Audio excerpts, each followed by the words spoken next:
Hello दोस्तों, स्थिर वैद्युत गतिकी के लेक्चर नंबर 5 में आप सभी का बहुत बहुत स्वागत है। दोस्तों, आज की वीडियो में मैं आपको बताऊंगा कि वैद्युत फ्लक्स क्या होता है, ये कैसी राशि है और वैद्युत फ्लक्स का मान किन किन कंडीशनों पर डिपेंड करता है। चलिए दोस्तों, आज की वीडियो शुरू करते हैं। मेरा टॉपिक है वैद्युत फ्लक्स। वैद्युत, इसको दोस्तों अंग्रेजी में बोलते हैं इलेक्ट्रिक फ्लक्स।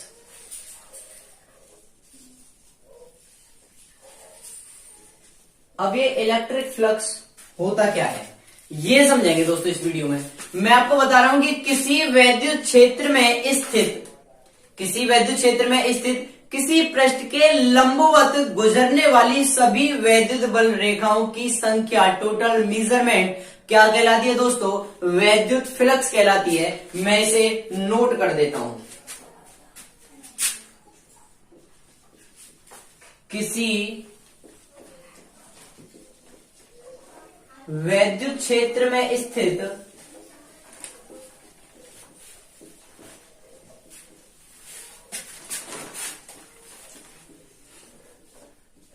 किसी पृष्ठ के लंबवत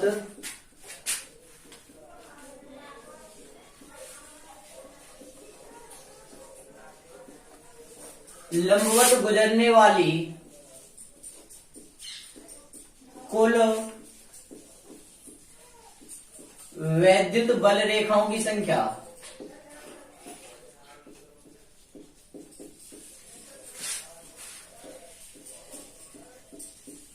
क्या कहलाएगी दोस्तों? वैद्युत फ्लक्स कहलाती है। वैद्युत फ्लक्स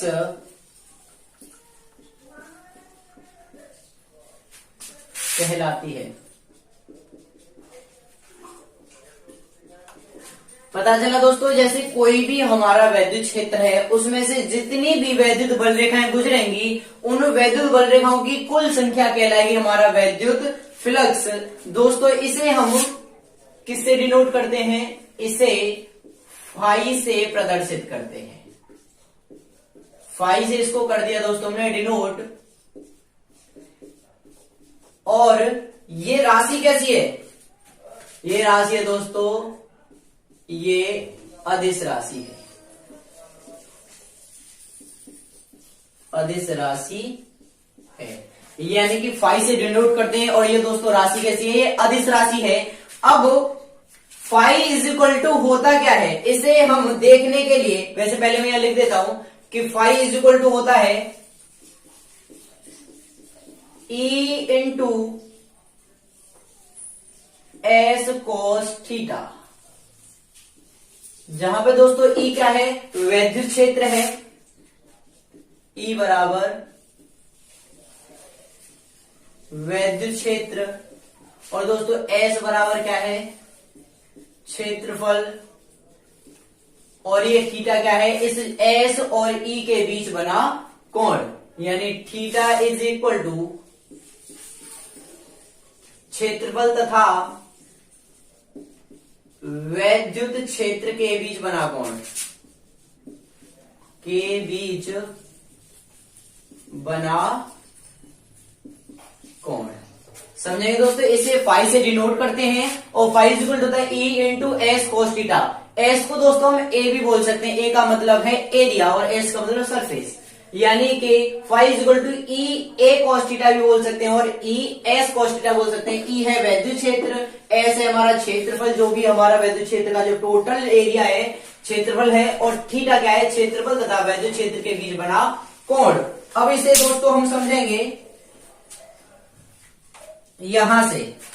मैंने माना कि मेरा कोई भी इस तरीके का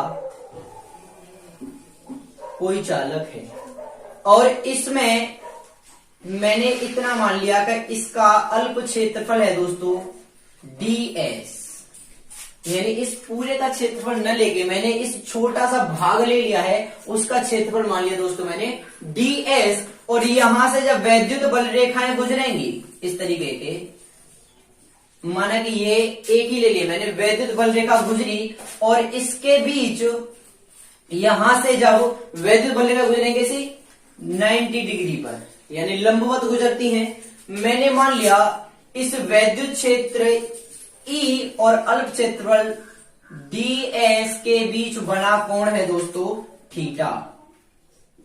क्या है? थीटा कोण मान लिया।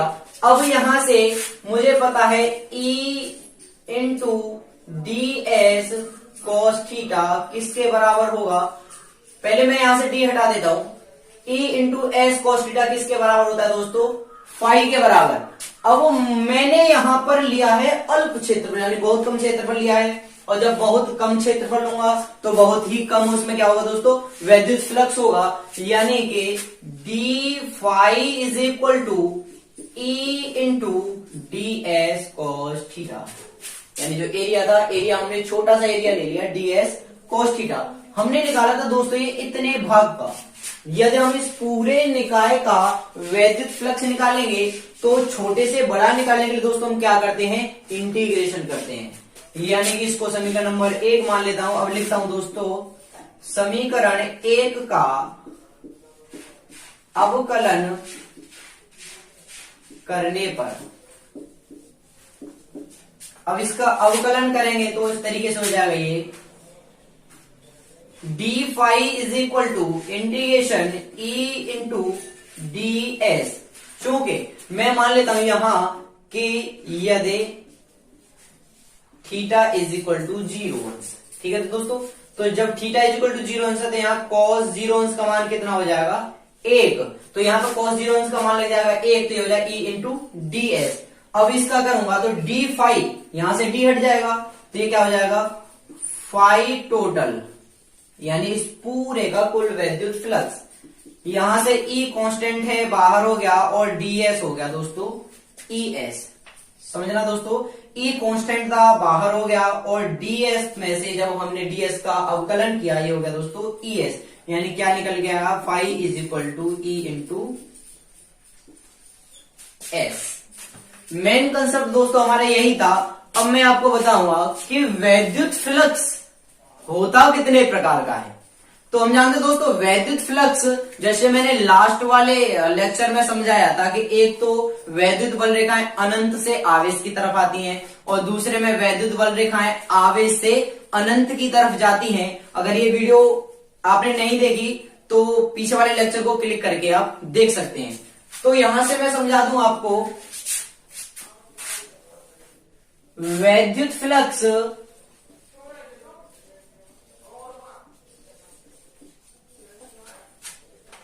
दो प्रकार का होता है।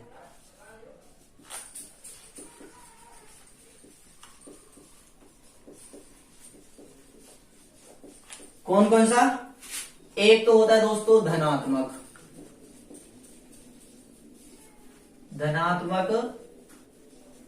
वैद्युत फ्लक्स, और दूसरा होता है दोस्तों ऋणात्मक वैद्युत फ्लक्स। ऋणात्मक वैद्युत। अब दोस्तों सबसे पहले हम समझेंगे कि धनात्मक वैद्युत फ्लक्स होता क्या है। यदि किसी वैद्युत क्षेत्र से वैद्युत बल रेखाएं बाहर की तरफ निकल रही हो, तो वहां दोस्तों हमारा वैद्युत फ्लक्स का मान कितना होगा? धनात्मक होगा। यानी कि मैं मान लेता हूं ये कोई वैद्युत क्षेत्र है, इसमें से वैद्युत बल रेखाएं बाहर की तरफ निकल रही है,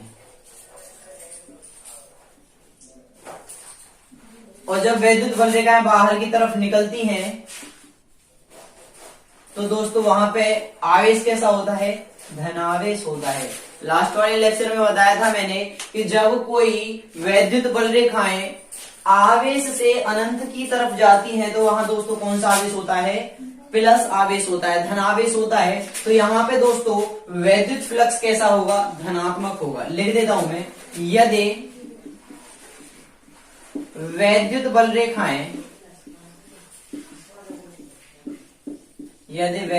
रेखाएं आवेश से अनंत की तरफ,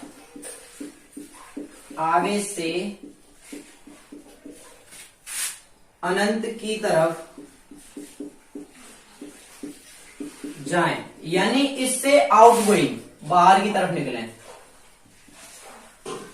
आउटगोइंग बाहर की तरफ जाएं, तो वैद्युत फ्लक्स का मान क्या होगा? वैद्युत फ्लक्स कैसा होगा दोस्तों? धनात्मक होगा। यानी कि यदि आवेश से वैद्युत बल रेखाएं बाहर की तरफ निकले तो वहां पे वैद्युत फ्लक्स का मान कैसा होगा? धनात्मक होगा। इसके विपरीत यदि अब की बार ये कोई यहां पे कोई वैद्युत क्षेत्र है, इसमें वैद्युत बल रेखाएं अंदर की तरफ आ रही हैं, अंदर की तरफ आ रही हैं। जब दोस्तों ये वैद्युत बल रेखाएं अंदर की तरफ आ रही हैं तो इसका मतलब क्या हुआ कि यहां पे जो आवेश होगा वो कैसा होगा दोस्तों? ऋणावेश होगा। अर्थात यदि वैद्युत बल रेखाएं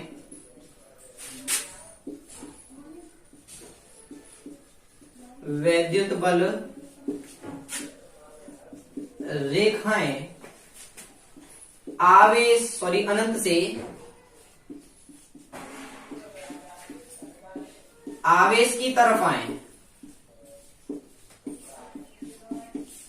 ठीक इसका विपरीत है, आवेश की तरफ आए, तो वैद्युत फ्लक्स कैसा होगा दोस्तों?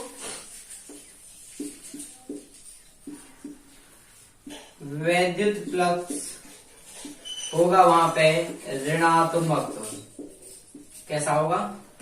ऋणात्मक होगा। यानी कि इसमें तो वैद्युत बल रेखाएं बाहर की तरफ जा रही थी, यानी आवेश से अनंत की तरफ जा रही थी, तो यहाँ पे जो वैद्युत फ्लक्स हुआ वो दोस्तों धनात्मक हो गया।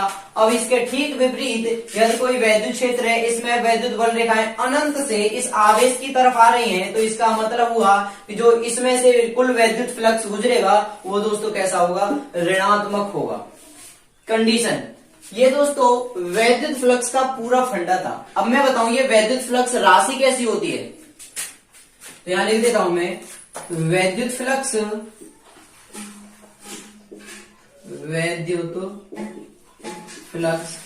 अदिश राशि होती है, अदिश राशि होती है।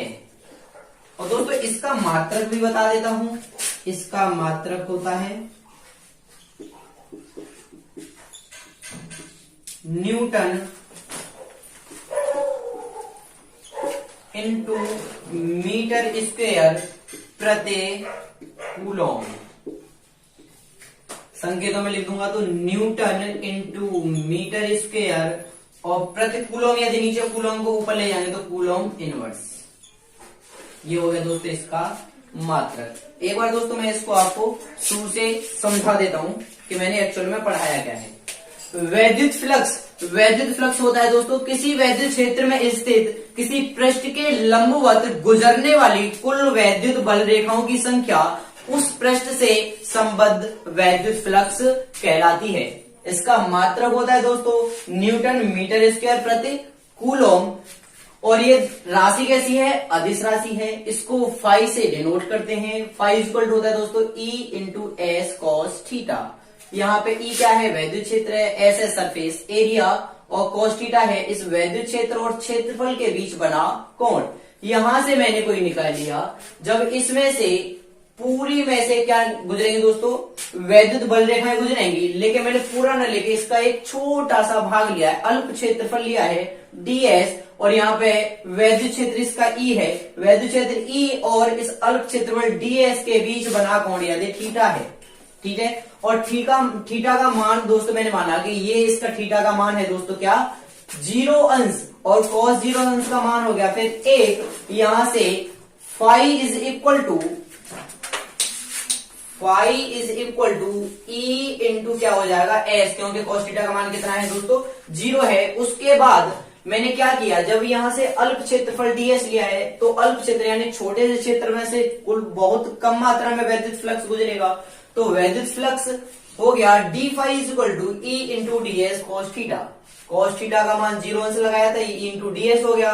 अब यहां से जब ये अल्प क्षेत्रफल का मैंने निकाला था अल्प फ्लक्स, जब इस पूरे का मैं निकालूंगा वैद्युत फ्लक्स, तो इसका क्या कर दूंगा दोस्तों, इंटीग्रेशन कर दूंगा।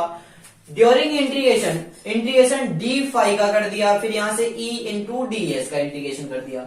इंटीग्रेशन यहां से डी फाई का करेंगे तो दोस्तों ये फाई निकल के आया, फाई टोटल मैंने इसलिए लिख दिया क्योंकि पूरे का फ्लक्स निकाल रहे हम, is equal to E into S. तो फाई बराबर कितना निकल गया, फाई बराबर E into E S, phi बराबर ई इंटू एस।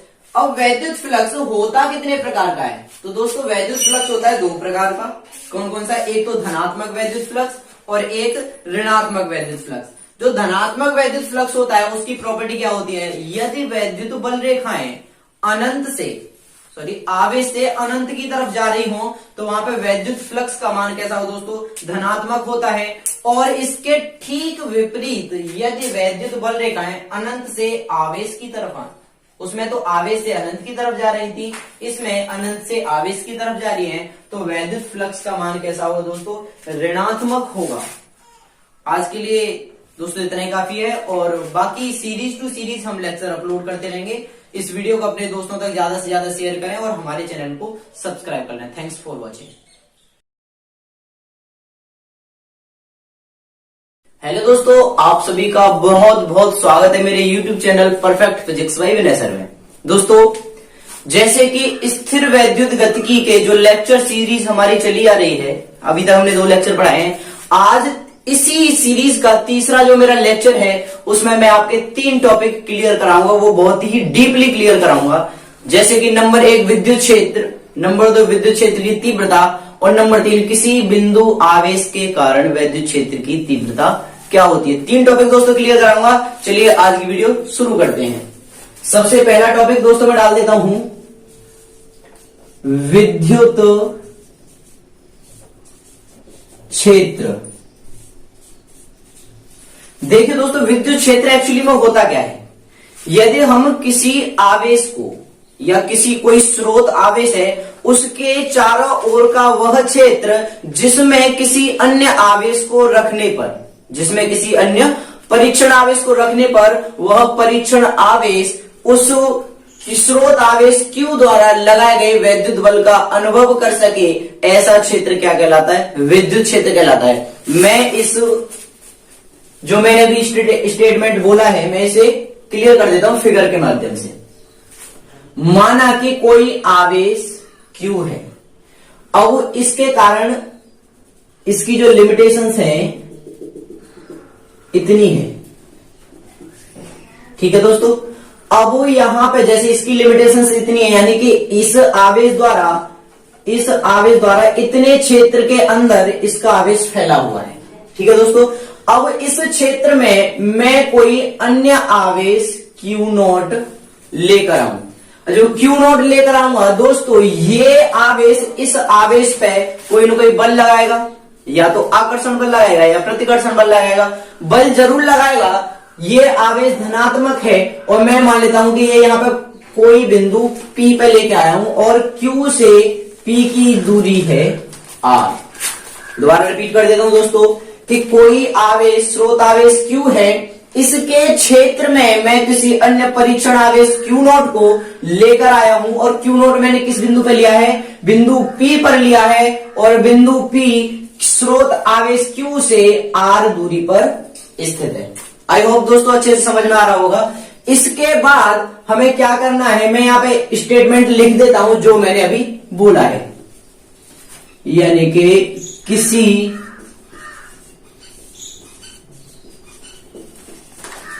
आवेश के परितः ऐसा क्षेत्र जिसमें किसी अन्य परीक्षण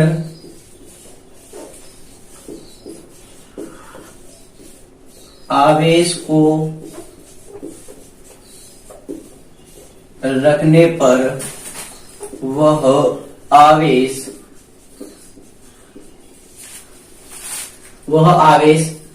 वैद्युत बल का अनुभव कर सके, वैद्युत बल का अनुभव कर सके, क्या कहलाएगा दोस्तों?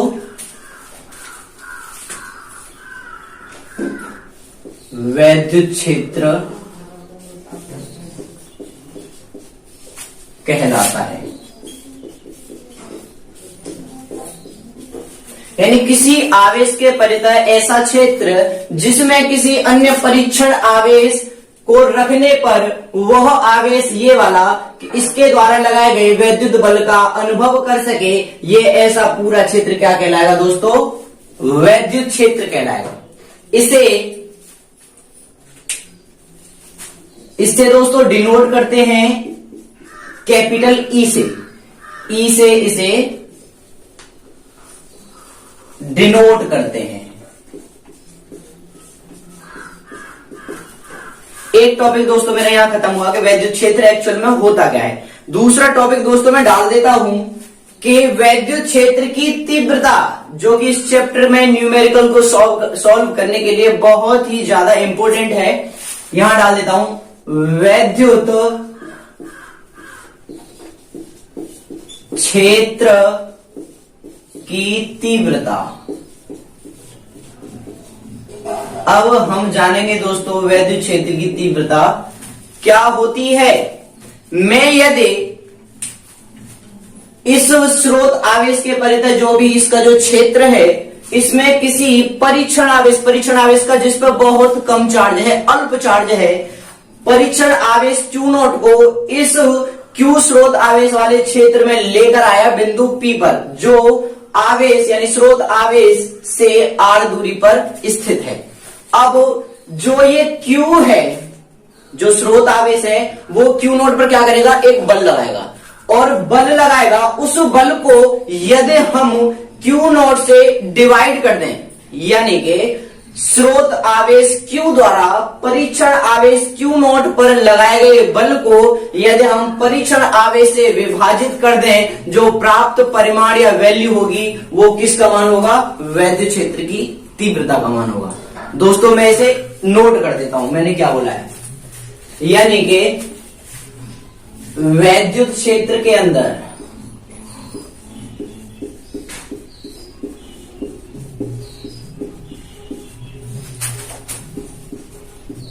स्रोत आवेश द्वारा परीक्षण आवेश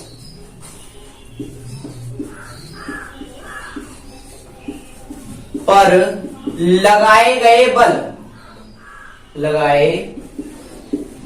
गए बल को परीक्षण आवेश के परिमाण से विभाजित कर दें। परीक्षण आवेश से विभाजित कर दें तो प्राप्त परिमाण किसके बराबर होगा दोस्तों? वैद्युत क्षेत्र की तीव्रता के बराबर होगा। वैद्युत क्षेत्र की तीव्रता के बराबर होगा। दोबारा से समझेंगे दोस्तों इसे।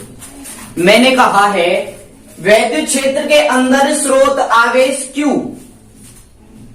के द्वारा परीक्षण आवेश क्या है दोस्तों? Q0 पर लगाए गए बल।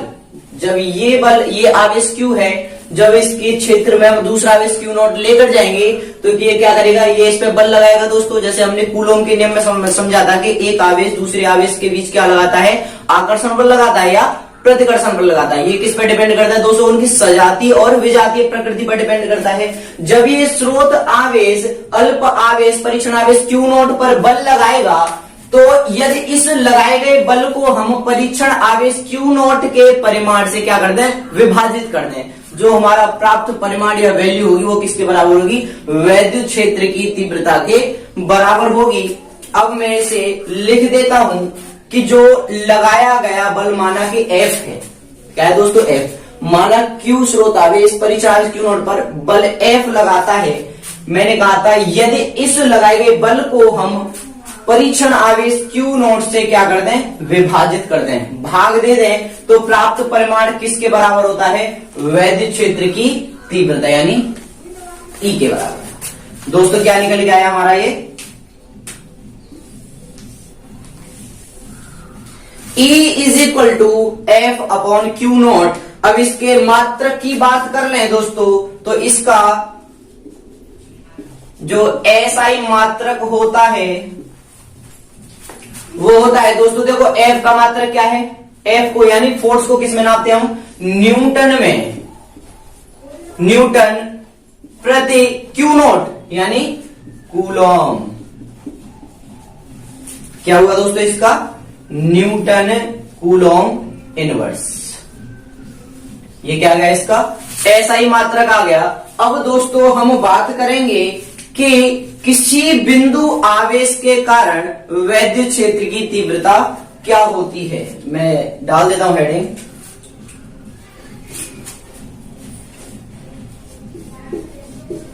किसी बिंदु आवेश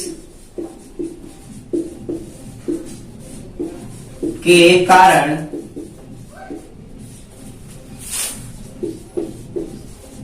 वैद्युत क्षेत्र की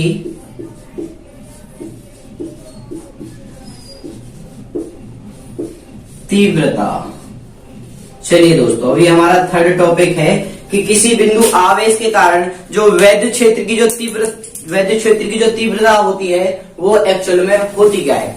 चलिए देखो इसके लिए दोस्तों जो हमने पिछले टॉपिक में पिछले वाले लेक्चर में आपको पढ़ाया था, कूलॉम का नियम क्या होता है, कूलॉम का नियम होता है F is equal to K Q1 Q2 upon R square, ये पढ़ा था। अब इसकी सहायता से हम किसी बिंदु आवेश के कारण वैद्युत क्षेत्र की तीव्रता निकालेंगे। वो कैसे, देखिए इसमें मैं लिखता हूं बिंदु आवेश के कारण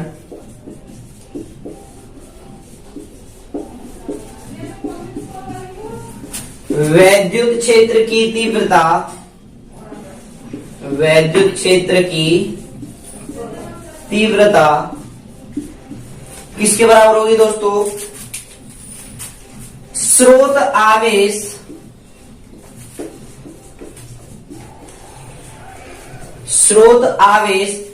Q द्वारा लगाए गए, Q द्वारा Q नॉट पर लगाए गए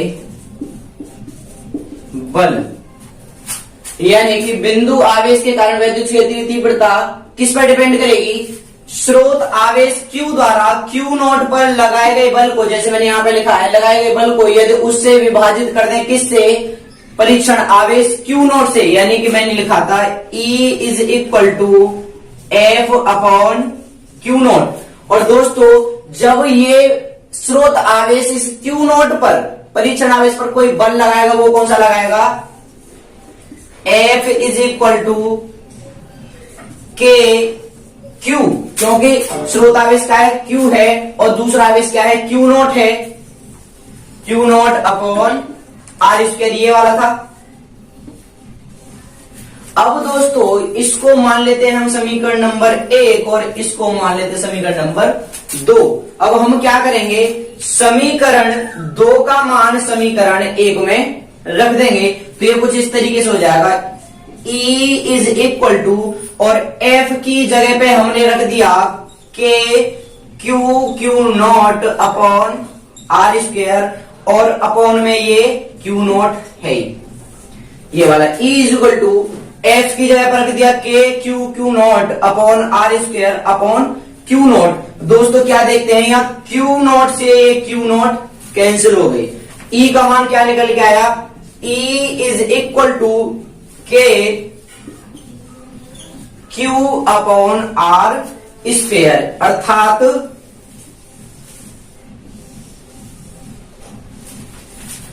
अर्थात किसी बिंदु आवेश के कारण जो वैद्युत क्षेत्र की तीव्रता होती है वो स्रोत आवेश Q और परीक्षण आवेश Q नॉट से जो बीच की दूरी उसके R के ऊपर डिपेंड करती है। यहाँ पे मैं दोस्तों लिख देता हूं कि जो K क्या है, K बराबर है नियतांक है दोस्तों, इसका मान होता है 1/4πε0 या 9 गुणा 10 की पावर 9। उसके बाद यहाँ पे Q है दोस्तों स्रोत आवेश। स्रोत आवेश का मतलब है जिसके द्वारा वैद्युत क्षेत्र उत्पन्न हो रहा है। और R क्या है दोस्तों, स्रोत आवेश से परीक्षण आवेश की दूरी। परीक्षण आवेश की दूरी। आई होप दोस्तों अच्छे से समझ में आ रहा होगा। मैं एक बार इसको वाइंडिंग करवा देता हूं, रिपीट करवा देता हूं। मेरा पहला टॉपिक था विद्युत क्षेत्र, और विद्युत क्षेत्र में क्या था कि किसी आवेश के परितः ऐसा क्षेत्र जिसमें किसी अन्य परीक्षण आवेश को रखने पर यह परीक्षण आवेश किसी वैद्युत बल का अनुभव कर सके, क्या कहलाता है दोस्तों, वैद्युत क्षेत्र कहलाता है। दूसरा मेरा टॉपिक था वैद्युत क्षेत्र की तीव्रता क्या होती है। तो वैद्युत क्षेत्र की तीव्रता होती है दोस्तों, वैद्युत क्षेत्र के अंदर स्रोत आवेश द्वारा परीक्षण आवेश Q नॉट पर लगाए गए बल को, जैसे कि दो आवेश हैं, पहला आवेश दूसरे आवेश पे एक बल लगाएगा, तो ये आवेश जब परीक्षण आवेश Q नॉट पे बल लगाएगा, यदि इस बल को हम परीक्षण आवेश के परिमाण से क्या कर दें, विभाजित कर दें, जो प्राप्त हमारा मान आएगा वो किसके बराबर होगा, वैद्युत क्षेत्र की तीव्रता के बराबर होगा। मैंने लिख दिया जो लगाया गया बल था स्रोत आवेश का परीक्षण आवेश पर F, इसे हमने परीक्षण आवेश Q नॉट से क्या कर दिया, विभाजित कर दिया, बराबर किसके था, ये वैद्युत क्षेत्र की तीव्रता के बराबर था। इसका दोस्तों हमने मात्रक लिख लिया, SI मात्रक। फोर्स को दोस्तों किस में नापते हैं हम, न्यूटन में। और ये Q नॉट यानी आवेश है, आवेश को किस में नापते हैं, कूलम में। इसको मैंने इंडिकेशन लैंग्वेज में लिख लिया, न्यूटन को N और कूलम नीचे की साइड था, जब इसको दोस्तों ऊपर ले जाएंगे तो कूलम इनवर्स।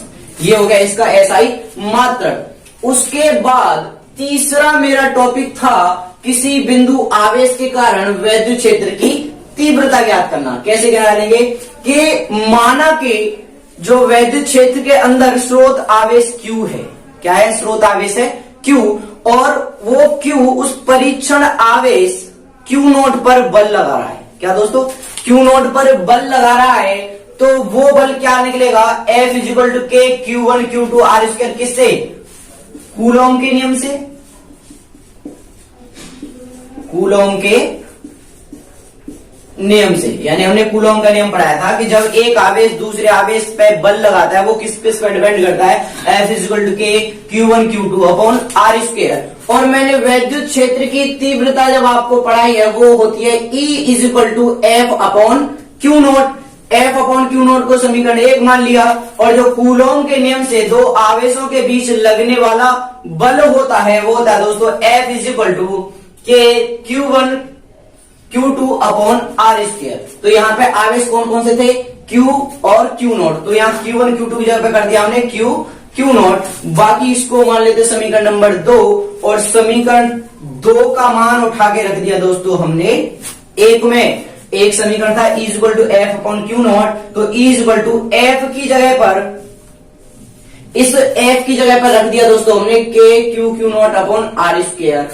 अपॉन में यहाँ पे Q नॉट था तो Q नॉट ये रहा। फिर दोस्तों Q नॉट से Q नॉट हमने कैंसिल कर दिया भाग देने पर, तो E = आगा K Q R², यानी कि K गुणा आवेश बटे दूरी का वर्ग। ये E क्या है, E है दोस्तों वैद्युत क्षेत्र की तीव्रता। वैद्युत क्षेत्र की तीव्रता Q क्या है दोस्तों, ये स्रोत आवेश है जिसके कारण वैद्युत क्षेत्र उत्पन्न हो रहा है। R क्या है, स्रोत आवेश से परीक्षण आवेश Q नॉट के बीच की दूरी है, और K क्या है दोस्तों, नियतांक है। आई होप दोस्तों ये वीडियो आपको बहुत पसंद आई होगी और बहुत अच्छे से समझ में आया होगा। आगे वाले लेक्चर में जो स्थिर वैद्युति का जो नेक्स्ट लेक्चर होगा वो वीडियो हम बहुत जल्दी लेके आएंगे। तब तक दोस्तों अच्छे से इस चैप्टर के जो मैंने स्टार्ट किया है इसके आप अच्छे से नोट्स बनाइए और ढंग से इसको रिवाइज के एक दो बार डेरिवेशन को करके देखिए। आई होप आपको बहुत अच्छे समझ में आएगा और ये फिजिक्स आप समझेंगे ही नहीं बल्कि इसमें आप इंटरेस्ट भी लेंगे, आपको बहुत मजा आएगा। धन्यवाद दोस्तों, थैंक्स फॉर वॉचिंग। हेलो दोस्तों, स्वागत है आप सभी का मेरे YouTube channel perfect physics bye विनय सर में। दोस्तों, स्थिर वैद्युत गतिकी के लेक्चर नंबर 4 में आप सभी का बहुत बहुत स्वागत करता हूं।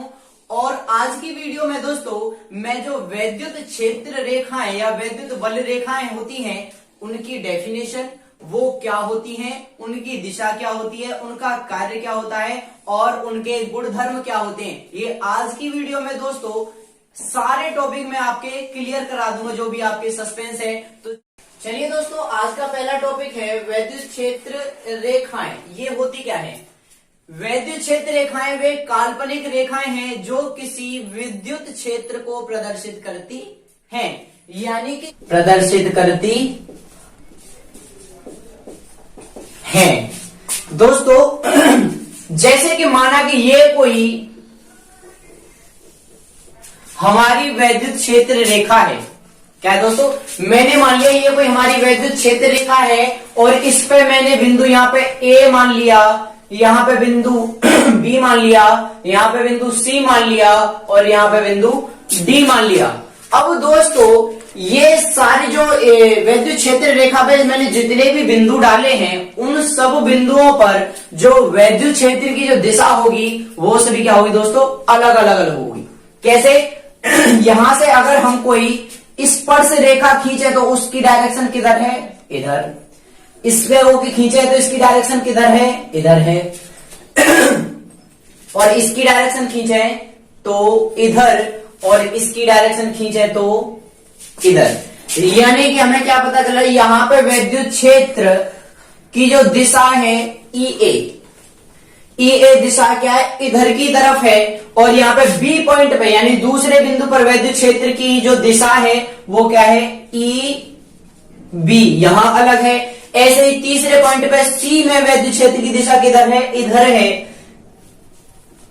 ई सी यानी कि सी बिंदु पर वैद्युत क्षेत्र, ये बी बिंदु पर वैद्युत क्षेत्र, ये ए बिंदु पर वैद्युत क्षेत्र और यहाँ पे ऐसे ही डी बिंदु पर वैद्युत क्षेत्र।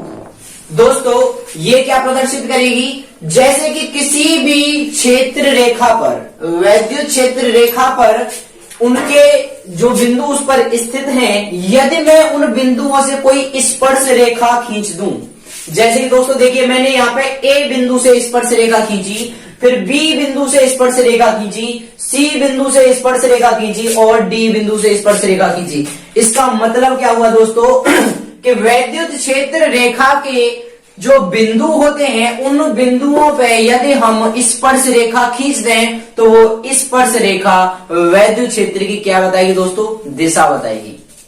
यानी कि लिख देता हूं वैद्युत क्षेत्र रेखा के किसी बिंदु से खींची गई, किसी बिंदु से खींची गई स्पर्श रेखा, स्पर्श रेखा दोस्तों क्या प्रदर्शित करेगी? वैद्युत क्षेत्र प्रदर्शित करेगी। वैद्युत क्षेत्र की दिशा को प्रदर्शित करती हैं।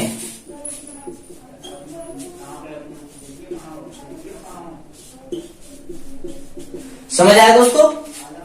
वैद्युत क्षेत्र रेखा, ये वाली जो रेखा मैंने खींची थी, के किसी बिंदु पर ए बिंदु, बी बिंदु, सी बिंदु, डी बिंदु से खींची गई स्पर्श रेखा, ये खींची, ये वाली और ये वाली खींची गई रेखा की जो दिशा है वो क्या दिखाई दोस्तों? वैद्युत क्षेत्र की दिशा को प्रदर्शित करती है। इसके आगे यदि हम समझें तो हमें एक गुण और पता चलता है कि जो वैद्युत बल रेखाएं या वैद्युत क्षेत्र रेखाएं होती हैं वे धनावेश से आरंभ होकर ऋणावेश पर आकर खत्म होती हैं। मैंने कहा कि वे धनावेश से आकर और ऋणावेश पे आके क्या हो जाती है, खत्म हो जाती है। माना कि ये क्या है दोस्तों, धनावेश है और ये क्या है, ऋणावेश है। यहां से वैद्युत बल रेखाएं क्या होंगी, शुरू होंगी। ठीक है दोस्तों, यहां पे शुरू होंगी, इधर से प्लस की तरफ से आरंभ हुई और माइनस की तरफ गमन करने लगी। यहां से ऐसे ही वैद्युत बल रेखा या वैद्युत क्षेत्र रेखा प्लस की तरफ से गई और माइनस की तरफ चली गई। सेम ऐसे ही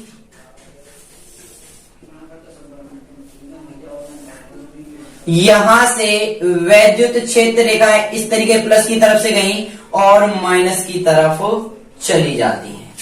अब हमें पता है यहां से जब इस तरीके से निकल रही है तो ये इसका मतलब एक ये, और ये जब इधर जाएगी तो ये, इधर जाएगी तो ये, और इधर जाएगी तो ये। हमें पता है कि यहां से जब प्लस और ऐसे ये वाली रेखाएं, ये ऐसे, ये और ये माइनस की तरफ यूं करके आ रही थी, यानी कि यूं रेखाओं को हम यूं घुमाएंगे तो इस तरीके से कहा जाएगी ये माइनस की तरफ, और ये दोस्तों प्लस से जा रही थी ऐसे करके माइनस की तरफ, तो इधर क्या डायरेक्शन आई, आउट होने की, यानी कि धनावेश से चलना प्रारंभ किया और ऋणावेश की तरफ ये आती हैं। इसका मतलब क्या हुआ, मैं इसका दूसरा गुण लिख देता हूं दोस्तों कि वैद्युत क्षेत्र रेखाएं, वैद्युत क्षेत्र रेखाएं धनावेश से आरंभ होकर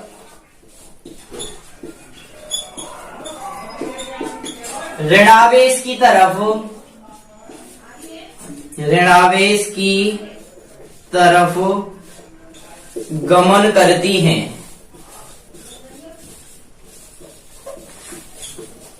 दोस्तों फिर से क्लियर करा देता हूं कि वैद्युत क्षेत्र रेखाएं धनावेश से ऋणावेश की तरफ क्या करती हैं, गमन करती हैं। जैसे कि यहां से धनावेश की तरफ से निकली, देखिए ये जा रही है, ये भी देखो धनावेश से निकली है, किधर की तरफ जा रही है, ऋणावेश की तरफ जा रही है। ये धनावेश से निकली किधर की तरफ, ऋणावेश की तरफ। ये वाली रेखा, ऐसे अनंत रेखाएं हैं, इस तरीके से जा रही हैं, तो यहां से प्लस का साइन आउट हो रही है प्लस की तरफ से, और इधर अंदर आती हुई तो ये इसका मतलब माइनस की तरफ जो चली आ रही है।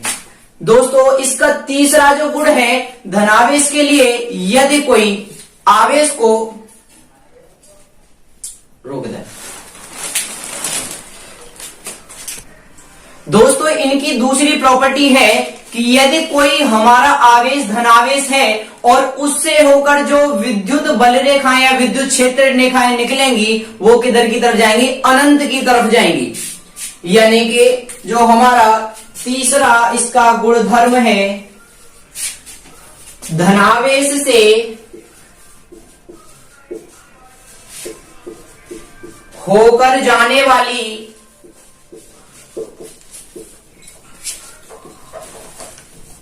वैद्युत क्षेत्र रेखाएं, वैद्युत क्षेत्र रेखाएं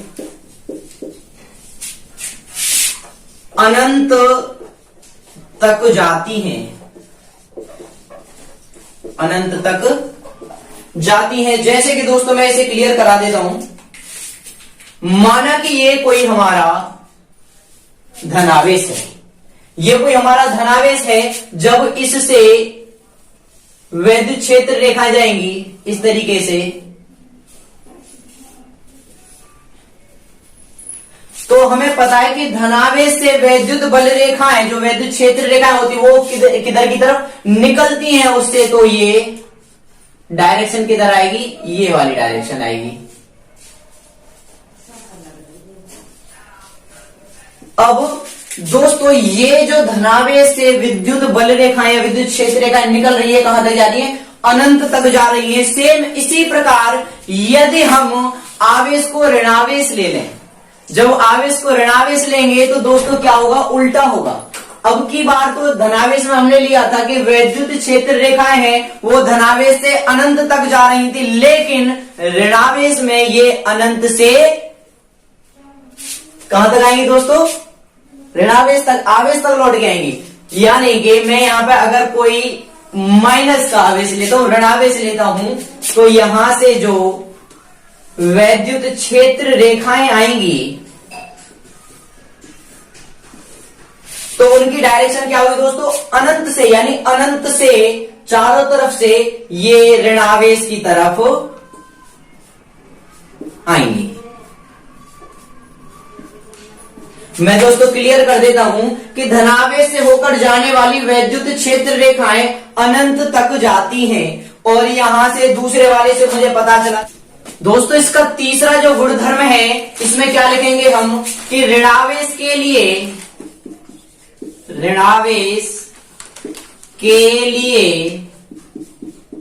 वैद्युत क्षेत्र रेखाएं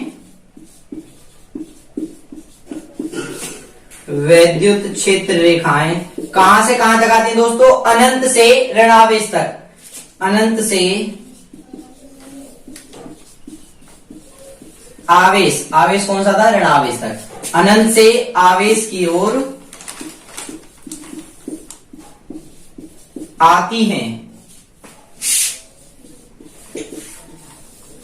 यानी कि जो धनात्मक आवेश जो हमने लिया था, इससे जो वैद्युत क्षेत्र रेखाएं होंगी वो दोस्तों धनावेश से अनंत की तरफ गमन करेंगी, और जो हमारा आवेश अगर ऋणावेश हो तो वो अनंत से इस आवेश की तरफ गमन करेंगी। तीसरी प्रॉपर्टी होगी दोस्तों। अब इसकी जो चौथी प्रॉपर्टी है वो बहुत ज्यादा इंपॉर्टेंट है। मैंने आपको बताया था कि कोई भी आकर्षण बल जब लगता है तो वो किस किस शर्तों पर डिपेंड करता है, किन शर्तों पर डिपेंड करता है कि यदि हमारे जो आवेश हैं वो विजातीय प्रकृति के हैं तो उनके बीच लगेगा कौन सा बल दोस्तों, आकर्षण बल। यदि आवेश हमारे सजातीय प्रकृति के हैं तो उनमें कौन सा बल लगेगा, फिर प्रतिकर्षण बल लगेगा, जो कि हमने कूलॉम के नियम में बड़ी आसानी से समझा था। लास्ट 2 लेक्चरों में भी मैंने वो एक्सप्लेन किया है। तो इसमें हमने मान लिया कि अब की बार हमारे पास कोई सजातीय प्रकृति के आवेश हैं, यानी कि दोनों प्लस प्लस के हैं, और ये दोनों क्या होते हैं दोस्तों, एक दूसरे के दुश्मन होते हैं। यानी कि ये इस पर प्रतिकर्षण बल लगाएगा और ये इस वाले पर प्रतिकर्षण बल लगाएगा, तो इसकी जो वैद्युत क्षेत्र रेखाएं होंगी वो किसी भी बिंदु पर एक दूसरे को टच नहीं करेंगी। तो सारी जो रेखाएं वो कैसे निकल जाएंगी दोस्तों, इसकी ऐसे गई तो इसकी ऐसे चली जाएगी, इसकी ऐसे गई तो इसकी दोस्तों ऐसे चली जाएगी, और दोस्तों इसकी ऐसे गई तो इसकी ऐसे, यूं चली गई तो यूं, सेम ऐसे दोस्तों यूं, यहां से फिर यूं, और यहां से यूं, और यहां से यूं। यानी कि किसी भी बिंदु पर ये जो वैद्युत क्षेत्र की रेखाएं हैं एक दूसरे को प्रतिच्छेद नहीं करेंगे, एक दूसरे को नहीं काटेंगे, दोनों आवेश की। इसका फंक्शन अलग, इसका भी फंक्शन अलग। डायरेक्शन कैसी होगी दोस्तों, धनावेश है तो इधर से निकलती हुई, इधर से इधर को निकलती हुई, और इधर को फिर इधर से निकलती हुई, इधर से फिर इधर को, यहां ये इस तरीके से दोस्तों हम इसकी डायरेक्शन दे देंगे। समझ आए दोस्तों। मैंने कहा इसमें कि यदि हमने कोई दो सजातीय प्रकृति के आवेश ले लिए, और सजातीय प्रकृति के दोस्तों जो आवेश होते हैं वो एक दूसरे को क्या करते हैं, प्रतिकर्षित करते हैं, यानी एक दूसरे पर प्रतिकर्षण बल लगाते हैं, दोनों को एक दूसरे हटाते हैं, तो इन आवेशों से जो वैद्युत क्षेत्र रेखाएं गुजरेंगी, वैद्युत बल रेखाएं जो गुजरेंगी वो उनकी जो डायरेक्शन सबसे अलग होगी। जो ये काल्पनिक रेखा है, ये रेखा इस आवेश की जो काल्पनिक रेखा है वो इस वाले आवेश की काल्पनिक रेखा को किसी भी बिंदु पर प्रतिच्छेद नहीं करेंगी, यानी दोनों सिस्टम क्या होंगे, अलग होंगे। इसकी इस तरीके से जाएंगी तो इसकी इस तरीके से जाएंगी। सेम ऐसे ही दोस्तों अगर मैं यहाँ पे आवेश ले लेता ऋणावेश, दोनों क्या लेता हूं, ऋणावेश ले लूं, तो यहाँ पे क्या होगा, इसकी इस तरीके से जाएंगी, यहां से यूं जाएंगी, यहां से वैद्युत क्षेत्र रेखाएं इस तरीके से, यहां से यूं, ये इस तरीके से दोस्तों सारी क्षेत्र रेखाएं गुजर जाएंगी। लेकिन हमने एक ही कंसेप्ट सीखा है कि वैद्युत बल रेखाएं या वैद्युत क्षेत्र रेखाएं धनावेश से ऋणावेश की तरफ क्या करती हैं, गमन करती हैं। तो यहां पे आवेश कैसा है, ऋणावेश। ऋणावेश में क्या है, धनावेश से ऋणावेश की तरफ, यानी कि अगर कोई धनात्मक आवेश अलग है तो वहां से ऋणावेश की तरफ, यानी कि डायरेक्शन क्या होगी दोस्तों इसकी, इस तरीके से। आई होप दोस्तों अच्छे से समझ आ रहा होगा आपको। यहां से ऐसे, यहां से ऐसे, ये सारी डायरेक्शन क्लियर क्या हुई दोस्तों, कि कोई भी ये एक तरीके से अनंत से, ये अभी मैंने फंक्शन समझाया था, अनंत से ऋणावेश की तरफ आ रही है। यानी कि अगर कोई आवेश धनावेश है तो वहां से वैद्युत क्षेत्र रेखा किसकी तरफ आएंगी, ऋणावेश की तरफ आएंगी। ये दोस्तों मेरी कौन सी प्रॉपर्टी क्लियर हो गई, तीसरी वाली पूरी क्लियर, सॉरी दोस्तों चौथी वाली प्रॉपर्टी क्लियर हो गई थी। पांचवी प्रॉपर्टी में दोस्तों मैं अब आपको समझाता हूं कि डिस्टेंस का क्या फर्क पड़ता है। यहां से अगर मैं कोई ये बल रेखा ले लूं,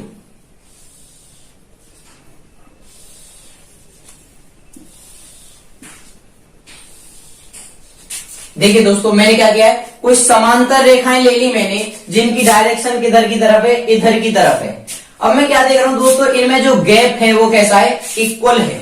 जब इन वैद्युत बल रेखाएं जो समांतर रूप में है, जब इनमें जो गैप इक्वल है और इनकी डायरेक्शन भी कैसे दोस्तों, सबकी डायरेक्शन देखना इधर ही है या नहीं, इधर देखिए इसकी डायरेक्शन इधर है, इसकी भी इधर है, इसकी भी इधर है, इसकी भी इधर है और इसकी भी इधर है। यानी कि सबकी डायरेक्शन अलग है, सब में गैप भी बराबर है। तो ये क्या प्रदर्शित करेगी दोस्तों, जैसे मैं इसका परिमाण लिखूं और एक तरफ लिखूं इसकी दिशा, तो क्या होगी दोस्तों, परिमाण इसका कैसा रहेगा, एक समान वैद्युत क्षेत्र रहेगा। तो यानी कि नियत या एक समान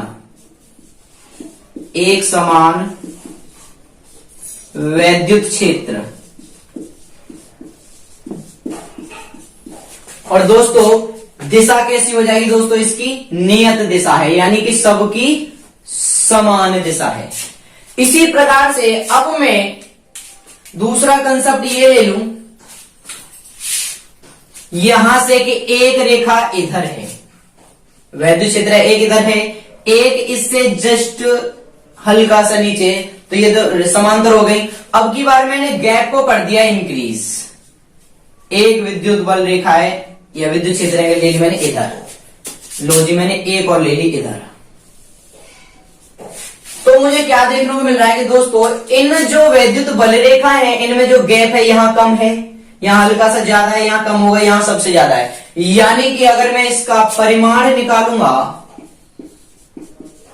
परिमाण का मतलब जब ये असमान गैप है तो ये क्या प्रदर्शित करेगा, असमान वैद्युत क्षेत्र, असमान वैद्युत क्षेत्र। और जब दोस्तों मैं इसकी दिशा निकालूंगा तो दिशा क्या हो जाएगी इसकी, देखिए ये भी इधर की दिशा में था, ये भी इधर है, ये भी इधर है, दिशा सबकी समान है। यानी गैप अलग था मगर दिशा सबकी समान है। तो ये दिशा कैसी होगी दोस्तों, नियत दिशा होगी, एक समान दिशा हो जाएगी। यानी कि यहां पे सब में गैप बराबर था, डायरेक्शन भी सबकी सेम थी, तो इसमें जो परिमाण आएगा वो एक समान वैद्युत क्षेत्र हो जाएगा और दिशा कैसी हो जाएगी, नियत, यानी सबकी सेम, एक समान। ऐसे यहाँ पे रेखाएं तो पैरेलल है मगर गैप उनका क्या है, किसी में ज्यादा है किसी में कम है। तो इसका क्या फर्क पड़ेगा कि जो वैद्युत क्षेत्र प्रदर्शन हो रहा है तो वो यहाँ पे कैसा है, असमान वैद्युत क्षेत्र है। उसके बाद यदि मैं इसकी डायरेक्शन देखूं तो सारी जितनी भी वैद्युत बल रेखाएं दे रखी हैं उनकी डायरेक्शन एक तरफ है, यानी समान रूप से है। तो इसकी दिशा क्या हो जाएगी दोस्तों, नियत दिशा हो जाएगी। आपको तो एक बात और क्लियर करा दूं कि किसी भी चालक के अंदर जो वैद्युत बल रेखाएं होती हैं वो होती हैं दोस्तों शून्य होती हैं। यानी कि अगर कोई भी चालक है, माना कि इस पे धन है और माना इस पे ऋण है, ऋणावेश है, तो यहां से जो वैद्युत बल रेखाएं जो गुजरेंगी वो इस तरीके से गुजरेंगी दोस्तों।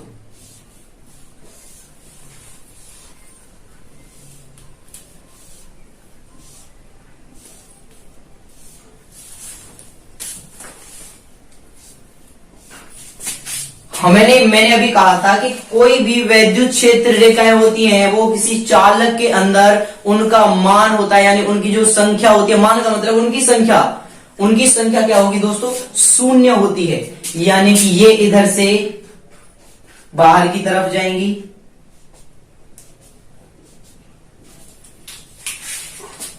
इधर से अंदर की तरफ जाएंगी,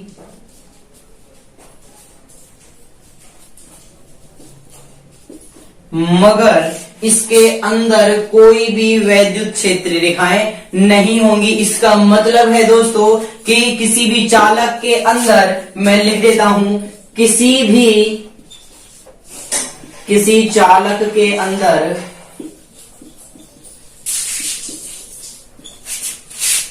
वैद्युत क्षेत्र रेखाओं का मान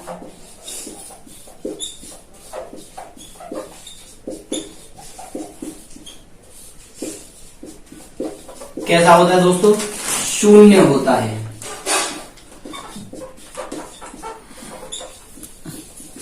शून्य होता। दोस्तों एक बार मैं आपको ये सारा टॉपिक दोबारा से क्या करवा देता हूं, बाइंडिंग करवा देता हूं। वैद्युत क्षेत्र रेखाएं, हमारे लेक्चर था इसके ऊपर डिपेंड था पूरा। वैद्युत क्षेत्र रेखाएं वे काल्पनिक रेखाएं हैं जो वैद्युत क्षेत्र को प्रदर्शित करती हैं, यानी कि जो वैद्युत क्षेत्र की दिशा को प्रदर्शित करती हैं। जैसे कि माना कि मैंने ये कोई यहां से ओपी कोई वैद्युत क्षेत्र रेखा ले ली मैंने, और इस रेखा पे मैंने 4 बिंदु ले लिए दोस्तों, ए बिंदु, बी बिंदु, सी बिंदु और डी बिंदु। ए बिंदु पे यदि मैं कोई स्पर्श रेखा खींच दूं, स्पर्श रेखा मैंने दोस्तों देखो ये खींच दी है। अब ये स्पर्श रेखा ए बिंदु पर क्या दिखाएगी, वैद्युत क्षेत्र की दिशा दिखाएगी। यानी ई का वैद्युत क्षेत्र ए पे, यानी ए बिंदु पर वैद्युत क्षेत्र की दिशा। सेम इसी प्रकार से जब हम बी बिंदु पर कोई भी स्पर्श रेखा खींचेंगे तो यह क्या दिखाएगी, बिंदु बी पर वैद्युत क्षेत्र की तीव्रता या वैद्युत क्षेत्र की दिशा, और ऐसे बिंदु सी पर वैद्युत क्षेत्र की दिशा, ऐसे बिंदु डी पर वैद्युत क्षेत्र की दिशा। इससे हमें क्या पता चला दोस्तों कि यदि वैद्युत क्षेत्र रेखा के किसी भी बिंदु पर हम कोई भी स्पर्श रेखा खींच दें तो वो स्पर्श रेखा हमें उस वैद्युत क्षेत्र रेखा के बिंदु पर वैद्युत क्षेत्र की दिशा का मान बताएगी, उसकी दिशा का हमें ज्ञान कराएगी। यहां से पूरा कंसेप्ट ये लिख दिया मैंने, वैद्युत क्षेत्र रेखा के किसी बिंदु से खींची गई स्पर्श रेखा वैद्युत क्षेत्र की दिशा को क्या करती है दोस्तों, प्रदर्शित करती है। मेन कंसेप्ट एक और हमारा पहला कि वैद्युत क्षेत्र रेखाएं हमेशा धनावेश से आरंभ होकर ऋणावेश की तरफ गमन करती हैं। यानी कि मैंने इधर कोई प्लस आवेश ले लिया, इधर कोई माइनस आवेश ले लिया, इसके बीच की दूरी ये डिस्टेंस, इतनी डिस्टेंस पे मैंने रख दिए। अब यहां से जो वैद्युत क्षेत्र रेखाएं वो धनावेश से निकली किधर की तरफ, ऋणावेश की तरफ। सेम ऐसे धनावेश से निकली ऋणावेश की तरफ। ये यहां से धनावेश से ऋणावेश, यहां भी इधर से प्लस से लेके माइनस तक। सेम ऐसे दोस्तों जब ये वाली ये रेखा ऐसे जाएंगी तो इधर की तरफ जाएंगी, इधर की तरफ ये आगे देखो माइनस की तरफ आ रही है, यहां से प्लस की तरफ जा रही है, प्लस की तरफ से धनावेश की तरफ से जा रहे हैं, और ये ऋणावेश की तरफ से क्या करेंगे दोस्तों, प्रवेश कर रहे हैं। मतलब क्या हुआ कि जो वैद्युत क्षेत्र रेखाएं होती हैं वो धनावेश से ऋणावेश की तरफ गमन करती हैं। अगला मेरा टॉपिक था कि धनावेश से होकर जाने वाली वैद्युत क्षेत्र रेखाएं अनंत तक जाती हैं। ये मैंने मान लिया कोई धनावेश है, इससे होकर जो वैद्युत क्षेत्र रेखाएं जाएंगी वो दोस्तों ऊपर की तरफ अनंत तक जाएंगी। मैंने बताया था कि जो दिशा होती है वो दिशा हमेशा धनावेश से निकलती हुई, धनावेश से आरंभ होती है, धनावेश से ये देखिए मैंने दोस्तों निकाल दी, कहां जा रही है, अनंत की तरफ जा रही है। सेम इसका अपोजिट हो गया ऋणावेश का, कि ऋणावेश के लिए वैद्युत क्षेत्र रेखाएं अनंत से, यानी अनंत से आएंगी और कहां तक आती हैं, आवेश तक, जहां पे आवेश रखा है। यानी माना कि यहाँ पे आवेश रखा है माइनस का ऋणावेश, तो यहाँ पे जो वैद्युत क्षेत्र रेखाएं गुजरेंगी वो कहां से, वो अनंत से इस ऋणावेश की तरफ आएंगी, डायरेक्शन होगी ऋणावेश की तरफ। ठीक है दोस्तों, आई होप बहुत अच्छे से समझ में आया होगा ये टॉपिक। अगला वाला मेरा जो पॉइंट है, मैंने ले ली कोई ये 5 समांतर रेखाएं कौन सी थी, वैद्युत क्षेत्र रेखाएं। ये 1, ये 2, 3, 4, 5 ले ली। इसमें मैं क्या देख रहा हूं दोस्तों, यहाँ का जो बीच का जो गैप है इसमें कम है, इसमें फिर क्या है ज्यादा है, इसमें उससे कम है, इसमें सबसे ज्यादा है। यानी कि जो गैप है, जो दोनों की रेखाओं के जो बीच की दूरी है बल रेखाओं के, तो ये असमान है। जब ये दूरी असमान है तो दोस्तों ये क्या प्रदर्शित करेगी कि जो हमारा वैद्युत क्षेत्र है वो कैसा है, असमान वैद्युत क्षेत्र है। यानी कि कहीं पे वैद्युत क्षेत्र का मान अधिक है और कहीं पे वैद्युत क्षेत्र का मान कम है, तो इसीलिए हमें ये दर्शाएगी असमान वैद्युत क्षेत्र। अब दोस्तों इसकी दिशा लें हम, यदि इसकी दिशा लेंगे तो देखना सबकी दिशा बिल्कुल सेम एरो आ रहा है, तो इसका मतलब दिशा होगी हमारी नियत दिशा होगी, एक समान दिशा होगी।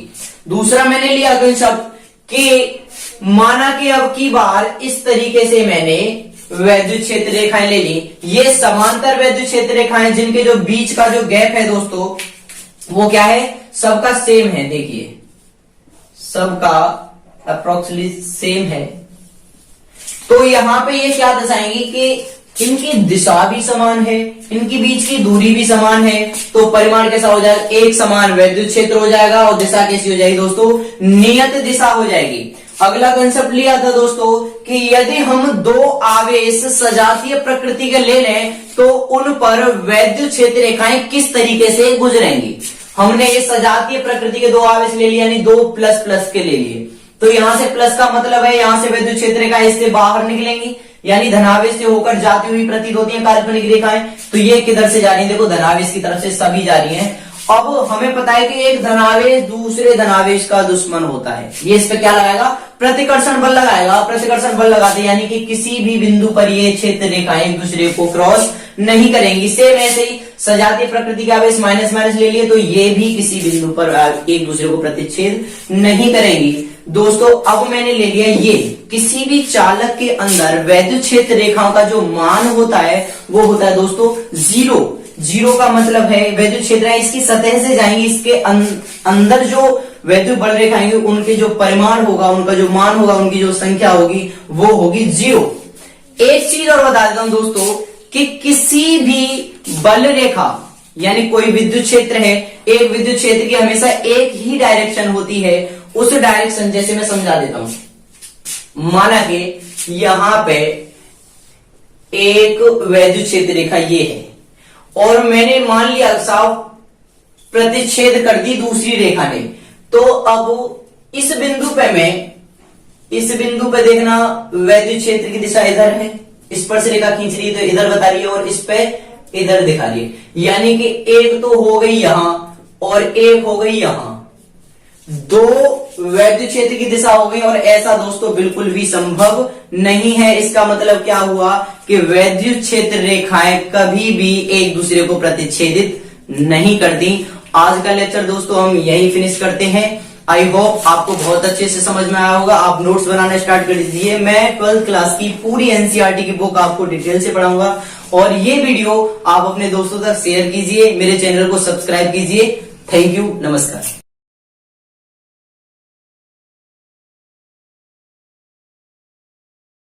हेलो दोस्तों, स्वागत है आप सभी का हमारे इस मस्ती भरे चैनल परफेक्ट फिजिक्स बाय विनय सर में। दोस्तों कल हमने आपको पहले लेक्चर में प्रोवाइड कराया था कि कूलॉम का नियम होता क्या है और उसका हमने क्या किया था, निरूपण किया था। आज उसी कूलॉम के नियम का अपन क्या करेंगे, सदिशीय निरूपण करेंगे। यानी कि जैसे बल है, एक्चुअल में बल क्या होता है, सदिश राशि होती है, बस हमें वही शो करना है। तो आइए आज का लेक्चर शुरू करते हैं। हम पढ़ाएंगे आज कूलॉम के नियम का सदिश निरूपण। क्या पढ़ाएंगे, कूलॉम के नियम का सदिश निरूपण पढ़ाएंगे। देखिए दोस्तों, इसके लिए कल हमने जैसे कि प्रूव किया था F is equal to K Q1 Q2 upon R square, जहां के क्या था, के एक नियतांक था, स्थिरांक था, जिसका मान था 1/4 पाई एप्सिलॉन 0।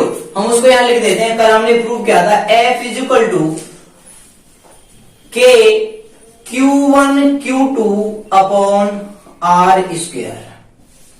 ठीक है दोस्तों, आज इस सूत्र का हमें क्या करना है, सदिशीय निरूपण करना है। किस तरीके से करेंगे, मान लीजिए ये कोई यहां पे एक्स एक्सिस है, यहां पे वाई एक्सिस है, और यहां पे ओ है मूल बिंदु। क्या है दोस्तों, ओ क्या है, मूल बिंदु। अब जैसे कल हमने दो आवेश लिए थे, वही आवेश हमें अब लेने हैं Q1 और Q2।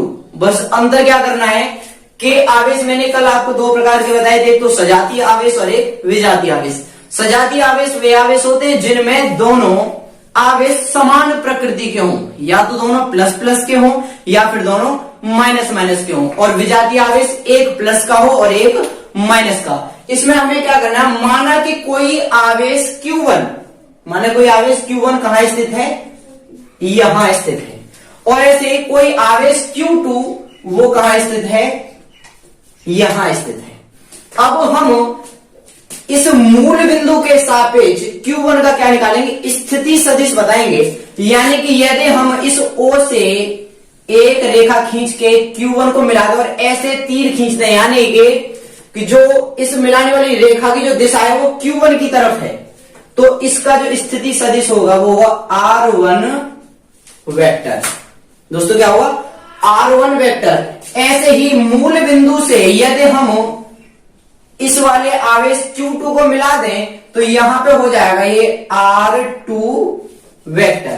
कहने का मतलब R1 क्या था, R1 था मूल बिंदु O से Q1 का स्थिति सदिश, यानी कि R1 कैप है, सॉरी R1 वेक्टर है मूल बिंदु से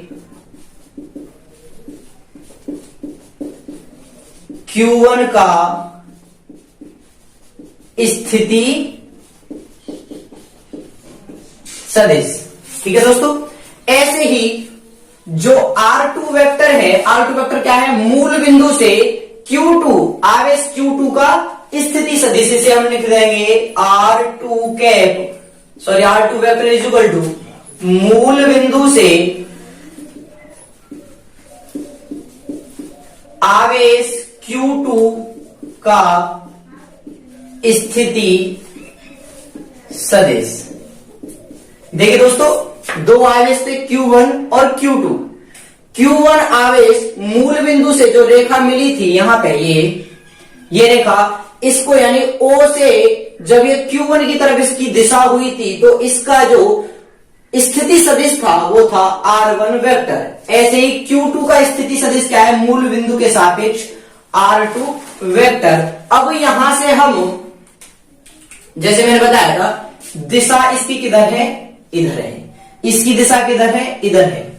अब ऐसे ही यदि हम इस वाली रेखा को इस वाली रेखा से ऐसे मिला दें, कैसे दोस्तों, इस वाली रेखा को इस वाली रेखा से मिला दिया और डायरेक्शन दे दी हमने इधर की, ठीक है, तो यहां पे इसका क्या मतलब है कि, और सेम ऐसे ही एक रेखा इधर से गई इधर की तरफ। ठीक है दोस्तों, पॉज कर। ठीक है दोस्तों, मैं आपको एक बार फिर से रिवाइज करा देता हूं कि हमने दो आवेश जो कि सजातीय प्रकृति के थे, यानी कि एक तरीके थे Q1 और Q2। माना कि Q1 यहां स्थित था और Q2 यहां स्थित था। मूल बिंदु O से इन आवेशों को मिला दिया हमने, जैसे कि Q1 को इससे मिला दिया और Q2 को इससे मिला दिया। अब मूल बिंदु से जो Q2 का जो स्थिति सदिश बना था वो R2 वेक्टर बना था, और Q1 का जो स्थिति सदिश मूल बिंदु के सापेक्ष बना था वो था R1 वेक्टर। अब मैंने यहां पे ये चीज लिख दी थी, जब मैं इस रेखा को यानी Q2 से Q1 को मिलाऊंगा, इसका मतलब क्या हुआ, यहां पे जो स्थिति सदिश बनेगा R12 वेक्टर। R12 मतलब आवेश Q1 का आवेश Q2 के सापेक्ष स्थिति सदिश, यानी कि R12 इज इक्वल टू आवेश Q1 का Q2 के सापेक्ष स्थिति सदिश। ठीक है दोस्तों, सेम ऐसे ही जब Q1 को मैं Q2 से मिला दूंगा तो यहां से जो स्थिति सदिश आया वो आया R21 कैप, यानी कि R21 cap is equal to क्या है दोस्तों, आवेश Q2 का Q1 के सापेक्ष स्थिति सदिश। दोबारा से रिपीट कर देता हूं, O से जब Q2 को मिलाया था, इसका Q2 का स्थिति सदिश मूल बिंदु के सापेक्ष R2 वेक्टर था, और ऐसे ही जब Q1 का हम स्थिति सदिश निकालेंगे मूल बिंदु O के सापेक्ष वो R1 कैप था। जब Q2 को हमने Q1 से मिलाया तो इसका स्थिति सदिश था R12 वेक्टर, और Q1 को जब Q2 की तरफ मिलाया तो इसका स्थिति सदिश था R21 कैप। अब दोस्तों हम समझेंगे कि जब ये आवेश सजातीय प्रकृति के हैं, सजातीय मतलब दोनों प्लस प्लस के हैं या फिर दोनों माइनस माइनस के हैं, तो मैंने आपको बताया था कि जब दो समान आवेशों के बीच जो बल लगता है, समान आवेशों के बीच जो बल लगता है वो दोस्तों लगता है प्रतिकर्षण बल। यानी कि अगर ये प्लस का है, ये वाला प्लस का और ये भी प्लस का है दोस्तों, ये एक दूसरे को दोनों क्या करेंगे, प्रतिकर्षित करेंगे, यानी कि एक दूसरे की स्थिति का विरोध करेंगे, एक इधर जाएगा और एक इधर जाएगा। कहने का मतलब ये है कि यदि Q1 आवेश Q2 पर बल लगाएगा, वो इधर की साइड में लगाएगा। कैसे बल लगाएगा, इधर लगा दिया साहब F12, यानी कि यहां से आवेश Q1 ने बल लगाया F12 इधर की तरफ, सेम ऐसे ही आवेश Q2 बल लगाएगा Q1 पे किधर की तरफ, इधर की तरफ, यानी कि F21 वेक्टर। ठीक है दोस्तों, दोबारा समझा देता हूं कि जब दो समान प्रकृति के आवेश को एक साथ रखा जाता है तो वे एक दूसरे पर प्रतिकर्षण बल लगाते हैं, यानी एक दूसरे की स्थिति का विरोध करते हैं। यदि एक इधर को बल लगाएगा तो दूसरा इधर को बल लगाएगा। ठीक है दोस्तों, सेम ऐसे ही Q1 और Q2 सजातीय प्रकृति के आवेश मैंने लिखे थे दोनों, और Q1 ने Q2 पे बल लगाया F12, यानी कि F12 है आवेश Q1 पर आवेश Q2 द्वारा लगाया गया बल। मैं यहां लिख देता हूं, F21 है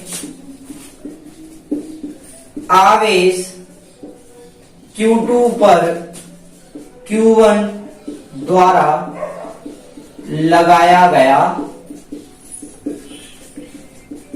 बल। ऐसे दोस्तों जब Q2 आवेश Q1 पर लगाएगा तो वो कौन सा बल होगा, F21, यानी कि F12।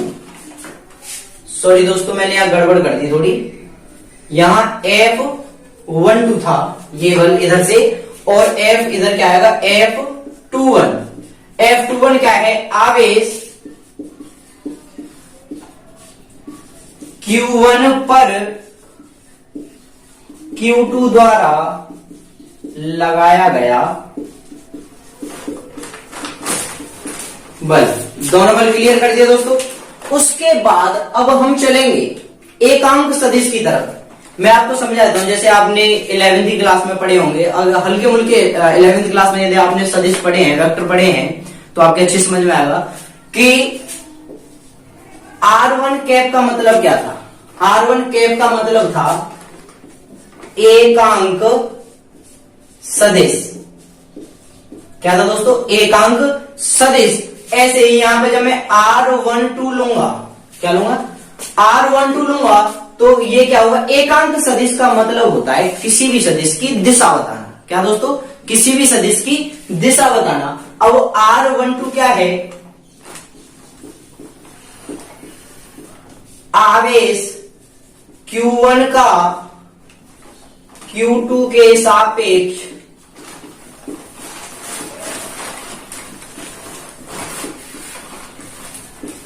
एकांक सदिश।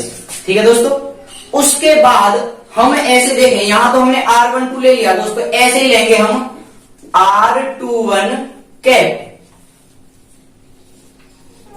R21 कैप ये भी एकांक सदिश होगा और ये भी क्या दिखाएगा, R21 कैप है आवेश Q2 का Q1 के सापेक्ष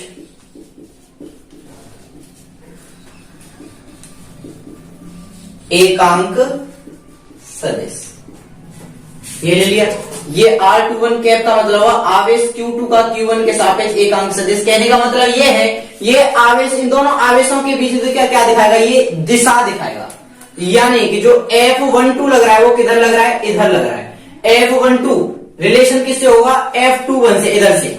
ये वाली आप देखेंगे, ये वाली R12 ये है R12 का कैप, और R12 की जो डायरेक्शन जा रही है वो F21 की तरफ जा रही है, और ऐसे ही F12 की तरफ जो डायरेक्शन जा रही है वो R21 की जा रही है। दोस्तों समझेंगे इस बात को। अब मैं यहां से शुरू करता हूं।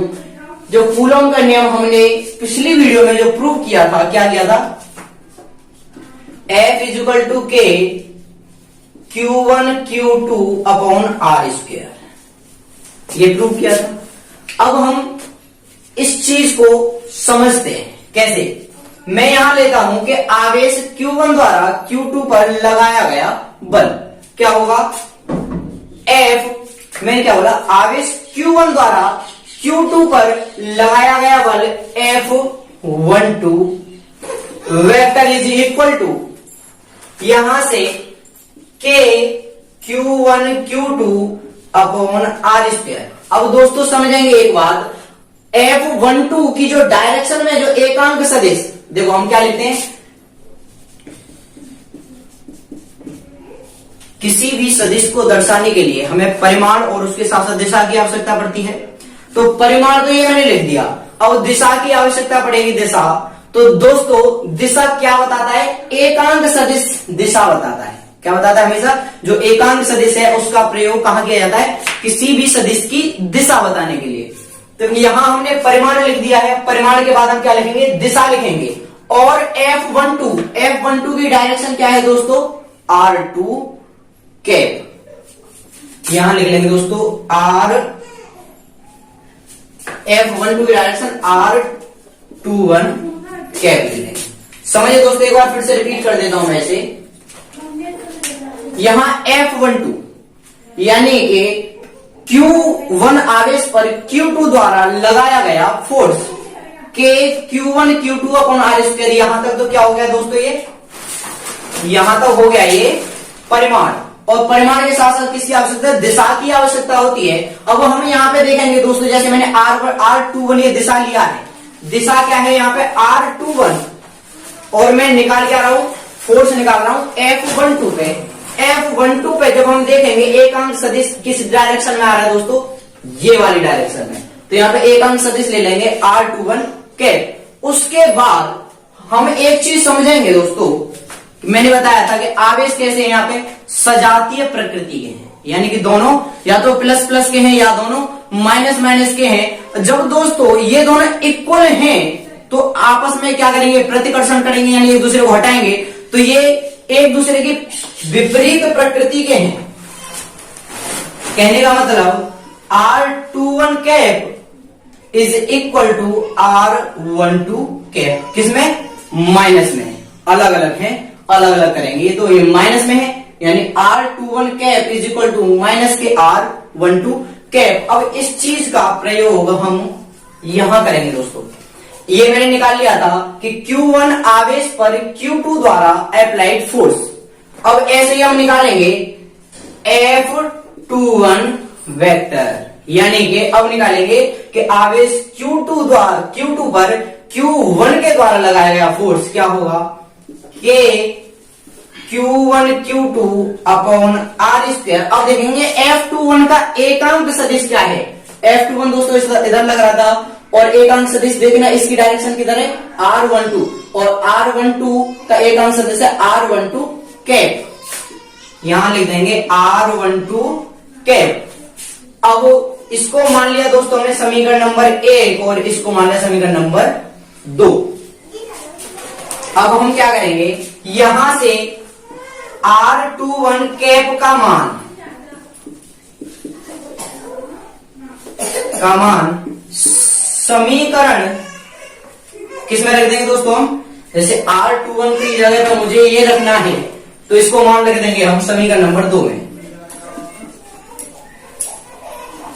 नहीं, एक काम करते हैं, R21 कैप का मान समीकरण नंबर हम 2 में रख देते हैं, सॉरी एक में सही रहेगा, एक में रखने पर। अब समीकरण 1 देखेंगे हम, F12 vector is equal to K Q1 Q2 upon R square. अब एक चीज दोस्तों समझेंगे, R21 कैप की जगह पे क्या है, माइनस के R12 कैप, यानी कि हमने देखो ये जो का लगा F12 vector is equal to K Q1 Q2 upon R square, और इस R21 कैप की जगह पे दोस्तों हम क्या रख देंगे, माइनस के R12 कैप।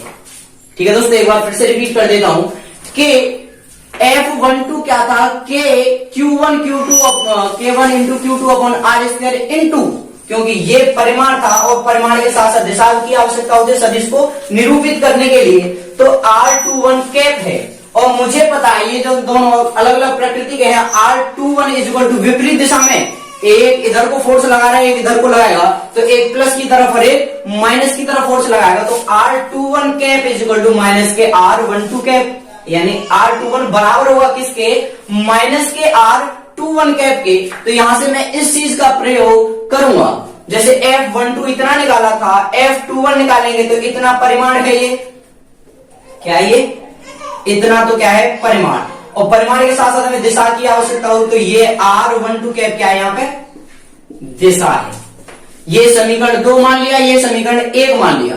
अब R21 का मान ये वाला, यानी ये वाला मान समीकरण 1 में हम रख देंगे, और हमारा समीकरण 1 क्या है, F12 is equal to K Q1 Q2 upon R square into R21 की जगह पे रख दिया माइनस के R12 कैप। इसे आगे करेंगे दोस्तों, F12 vector is equal to K, minus चिन्ह को निकाल देते हैं आगे, K Q1 Q2 upon R square into R12 cap. ठीक है दोस्तों, हमने कुछ नहीं किया, सिर्फ माइनस चिन्ह को क्या निकाल लिया, आगे निकाल लिया। अब हम इस चीज को समझेंगे कि F12 cap is equal to minus के, माइनस को हम अलग कर देते हैं, K Q1 Q2 upon R square into R12 cap. अब यहां से देखेंगे दोस्तों कि ये वाला जो मान है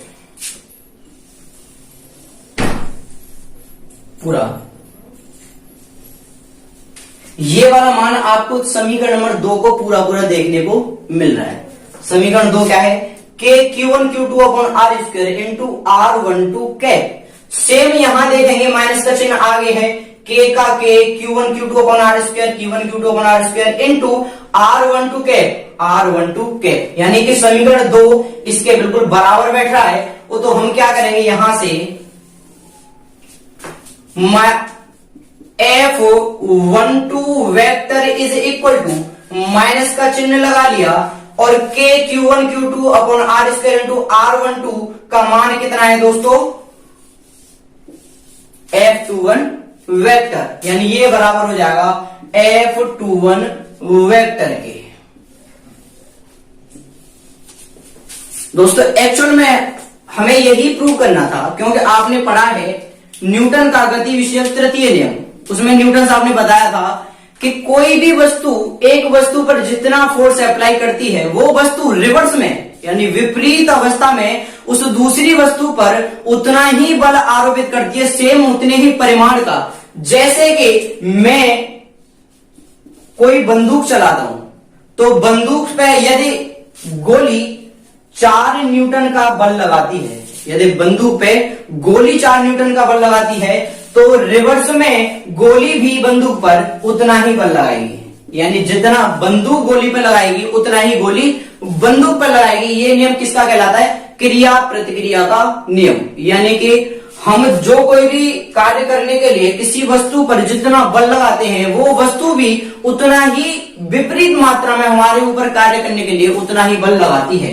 यहां से हम यही समझे कि यदि आवेश Q1 Q2 पे जो बल लगाता है, आवेश Q1 Q2 पे जो बल लगाता है उतना ही बल आवेश Q2 Q1 पे लगाता है, लेकिन माइनस का चिन्ह क्या दिखा रहा है, विपरीत अवस्था में। यानी कि मुझे पता चल गया कि यदि आवेश Q2 इस पे 4 न्यूटन का बल लगा रहा है, तो दोस्तों आवेश Q2 आवेश Q1 पर यदि 4 न्यूटन का बल लगा रहा है, कौन सा आवेश Q2 Q1 पर 4 न्यूटन का बल लगा रहा है, उतना ही बल आवेश Q1 Q2 पर, आवेश Q1 Q2 पर उतना ही बल लगाया, कितना 4 न्यूटन का, लेकिन विपरीत अवस्था में।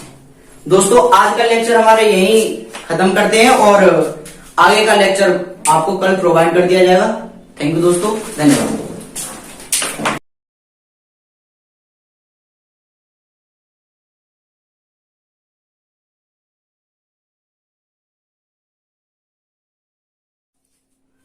हेलो दोस्तों, स्वागत है आप सभी का मेरे YouTube चैनल पर perfect physics bye Vinay Sharma. दोस्तों इस चैनल पे आप लोगों को 12th क्लास की NCERT की बुक की जो फिजिक्स है वो पूरी टोटल सुंदर भाषा में और एकदम ऐसे पढ़ोगे आप जैसे कि आप हिंदी की बुक पढ़ रहे हो। बहुत ही सुंदर और बहुत ही सरल भाषा में आपको फिजिक्स में यहाँ पढ़ाऊंगा। तो आप सभी का बहुत बहुत स्वागत करता हूँ। दोस्तों जैसा कि आपको पता है कि ये मेरी पहली वीडियो है। अगर आपको पसंद आए तो लाइक शेयर और मेरे चैनल को सब्सक्राइब जरूर कर लेना, और हाँ अपने दोस्तों तक ये शेयर जरूर करना ताकि वो भी आराम से पढ़ सकें। चलिए दोस्तों शुरू करते हैं। आज का मेरा पहला टॉपिक है फिजिक्स का स्थिर वैद्युत बल, जिसमें मैं आपको कूलॉम का नियम पढ़ाऊंगा। और कूलॉम का नियम भी इतनी गहराई से पढ़ेंगे हम लोग कि आपको बहुत अच्छे से समझ में आएगा। चलिए शुरू करते हैं। कूलॉम का नियम, जिसे हम स्थिर वैद्युत बल भी कहते हैं। क्या कहते हैं दोस्तों, स्थिर वैद्युत बल। इसमें हम पढ़ेंगे कि कोई दो आवेश, माना कि ये आवेश प्लस का Q है और इससे R दूरी पर कोई दूसरा आवेश माइनस का Q है। यानी कि दो बिंदु हैं A और B जो कि एक दूसरे से R दूरी पर स्थित हैं, और A बिंदु पर एक प्लस Q आवेश है और B बिंदु पर माइनस Q आवेश है। दोनों आवेशों के बीच की दूरी है R। अब इन दोनों के बीच कि पहला आवेश प्लस Q आवेश इस माइनस Q आवेश पे कितना बल लगाएगा, कितना बल लगाएगा। तो दोस्तों ये इस पर डिपेंड करेगा। जैसे कि अगर हमारे ये दोनों आवेश विजातीय हैं, विजातीय मतलब अलग अलग आवेश दो प्रकार के होंगे। एक तो सजातीय होगा, सजातीय में क्या, दोनों आवेश प्लस प्लस के होंगे या माइनस माइनस के होंगे, यानी कि एक समान आवेश होंगे। और दूसरे में विजातीय आवेश, विजातीय आवेश, इसमें क्या होगा, दोनों अलग अलग होंगे, या तो प्लस माइनस या माइनस प्लस।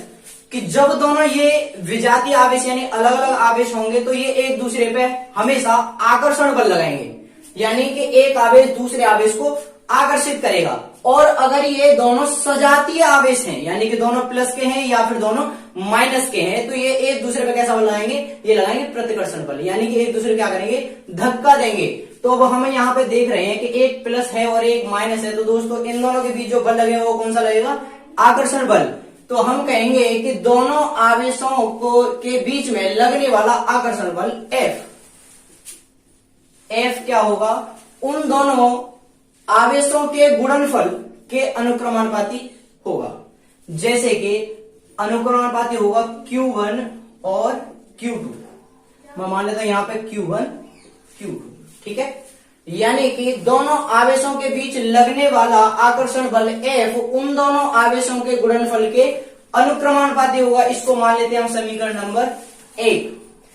दोबारा में ये दोनों आवेशों के बीच लगने वाला वही आकर्षण बल उन दोनों आवेशों की बीच की दूरी कितनी है, R के वर्ग के व्युत्क्रमानुपाती होगा। यानी कि दोनों के बीच लगने वाला आकर्षण बल F उन दोनों आवेशों के बीच की दूरी r के वर्ग के व्युत्क्रमानुपाती होगा। हम इसका क्या लिख देते हैं, स्टेटमेंट लिख देते हैं कि कूलॉम के नियमानुसार, देखिए ये नियम क्या कहता है, दोनों आवेशों के बीच लगने वाला, दोनों आवेशों के बीच लगने वाला आकर्षण बल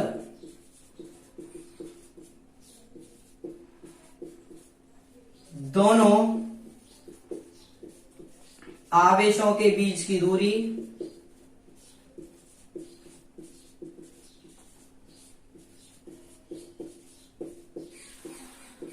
के वर्ग के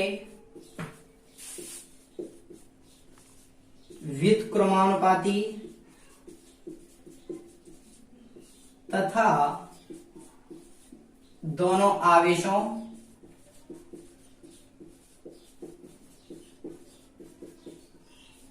के गुणनफल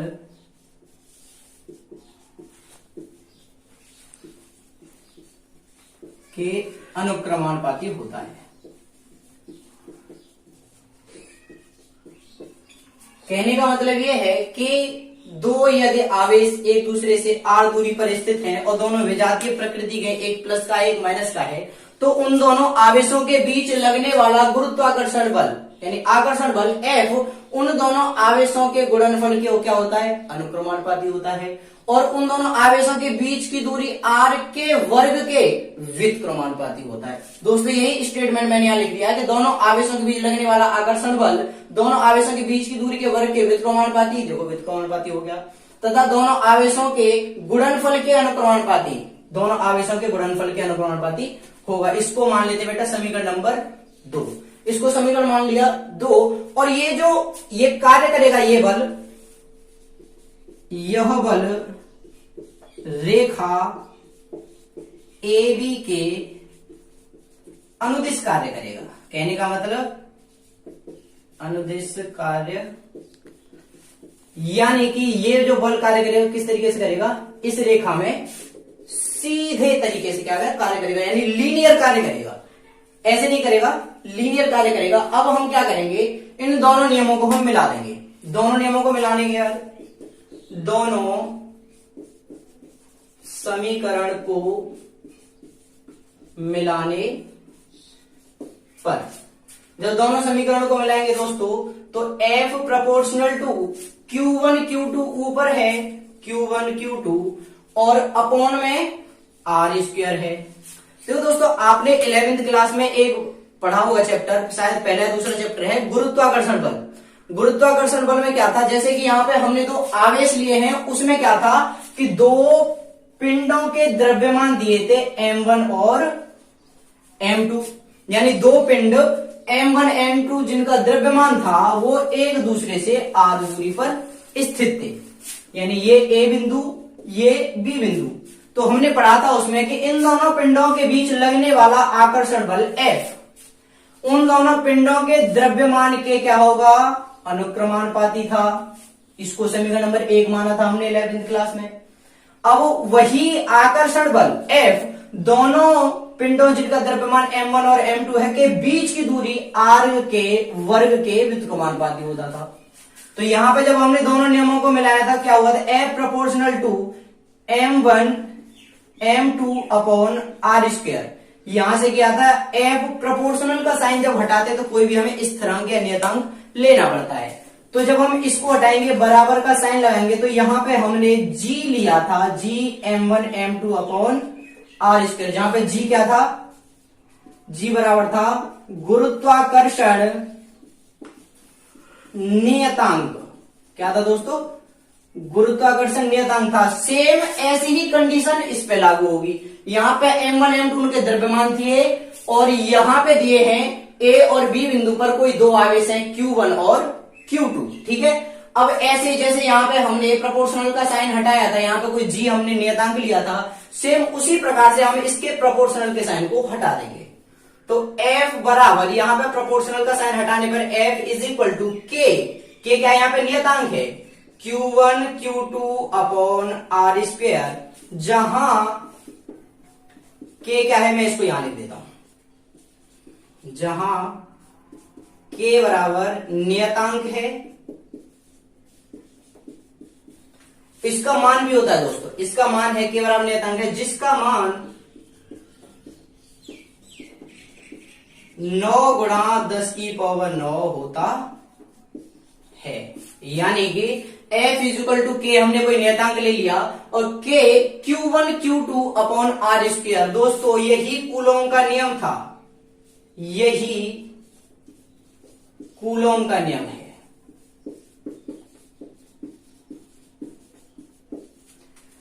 या तो K का मान हम लगा देंगे 9 गुणा 10 की पावर 9, या फिर K इज इक्वल टू होता है 1 अपॉन 4 पाई एप्सिलॉन 0। देखिए ये अब आप पूछेंगे ये क्या है, एप्सिलॉन 0। यहां पे बेटा एप्सिलॉन 0 इज इक्वल टू होती है निर्वात में वैद्युतशीलता, यानी निर्वात में किसी पदार्थ की वैद्युतशीलता है एप्सिलॉन। अब किसी भी पदार्थ में यदि हम के का मान निकालना है, किसी भी निकाय में हमें के का मान हमेशा ये इस पे डिपेंड करता है, एप्सिलॉन पे डिपेंड करता है।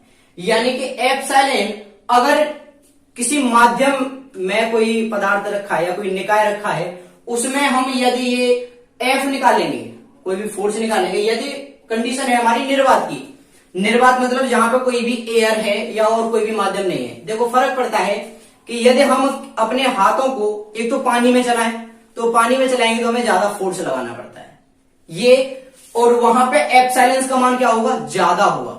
और हम निर्वात में लेंगे, निर्वात में एप्सिलॉन का मान बहुत ही कम होता है। तो सारी कंडीशन इसे मैं बाद में समझाऊंगा, पहले हम आ जाते हैं के पे। के का मान है 1 अपॉन 4 पाई एप्सिलॉन 0, जिसे हमने बता दिया था इसका मान कितना होता है, 9 गुणा 10 की पावर 9 होता है। यानी कि F इज इक्वल टू, सूत्र बन जाएगा F is equal to 1 upon 4 pi epsilon 0 Q1 Q2 upon R square. अब देखेंगे दोस्तों, यदि हम इस के का मात्रक बनाए, यानी के का मात्रक अगर हम बनाए तो कैसे बनेगा। के का मात्रक बनाने के लिए दोस्तों हम यही जाएंगे, F इज इक्वल टू क्या था, के Q1 Q2 upon R square. यहां से आर स्क्वायर को बेटा मैं इधर लेके जाऊंगा, ये हो जाएगा F R square is equal to K Q1 Q2। और यहां से जब मैं के को बाहर निकालूं, क्यों मुझे मात्रक किसका निकालना है भैया, के का, और के इज इक्वल टू हो जाएगा एफ आर स्क्वायर बटे Q1 Q2।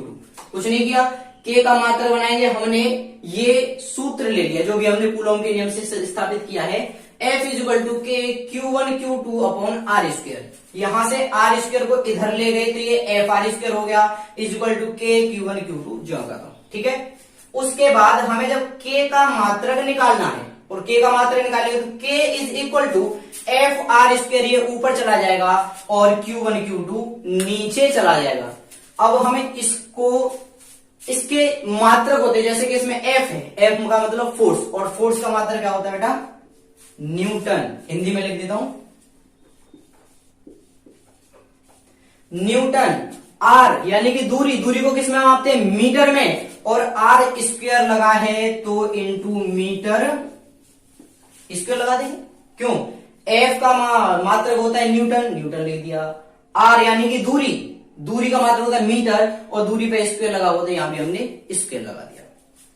उसके बाद कूलॉम, इसमें कूलॉम 2 है, यानी कि 2 इसमें दिया है, आवेश दे रखे हैं, तो कूलॉम इंटू कूलॉम करेंगे तो क्या हो जाएगा, कूलॉम स्क्वायर। दोस्तों मैं इसे मिटा देता हूं,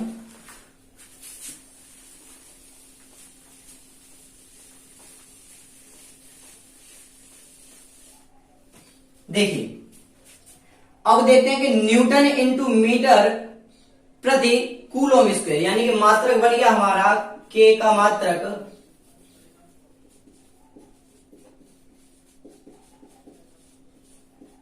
के का मात्रक is equal to newton into metre square, और जब ये प्रति में यानी बट्टे में था, बट्टे को जब ऊपर लेके जाएंगे तो इंटू कूलम की पावर माइनस के 2, ये निकला है दोस्तों।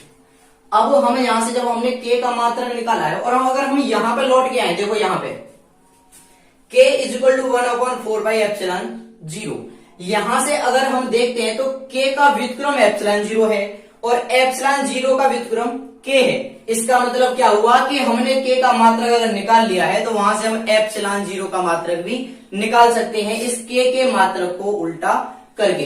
यानी कि अगर मैं यहां से ε0 का मात्रक निकालूं, ये हो जाएगा, अब देखो न्यूटन की पावर 1 थी तो यहां हो जाएगा न्यूटन की पावर माइनस के 1, ठीक है, इंटू मीटर की पावर 2 थी तो मीटर की पावर माइनस के 2 हो जाएगा, इंटू कूलम की पावर माइनस के 2 थी तो कूलम की पावर 2 हो जाएगा।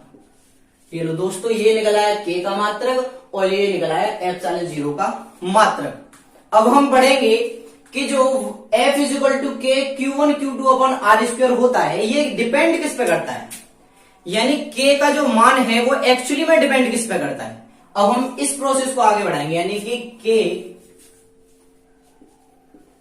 के का जो मात्रक है या मान है वो डिपेंड किस पे करेगा। नंबर एक तो करेगा मात्रक पद्धति,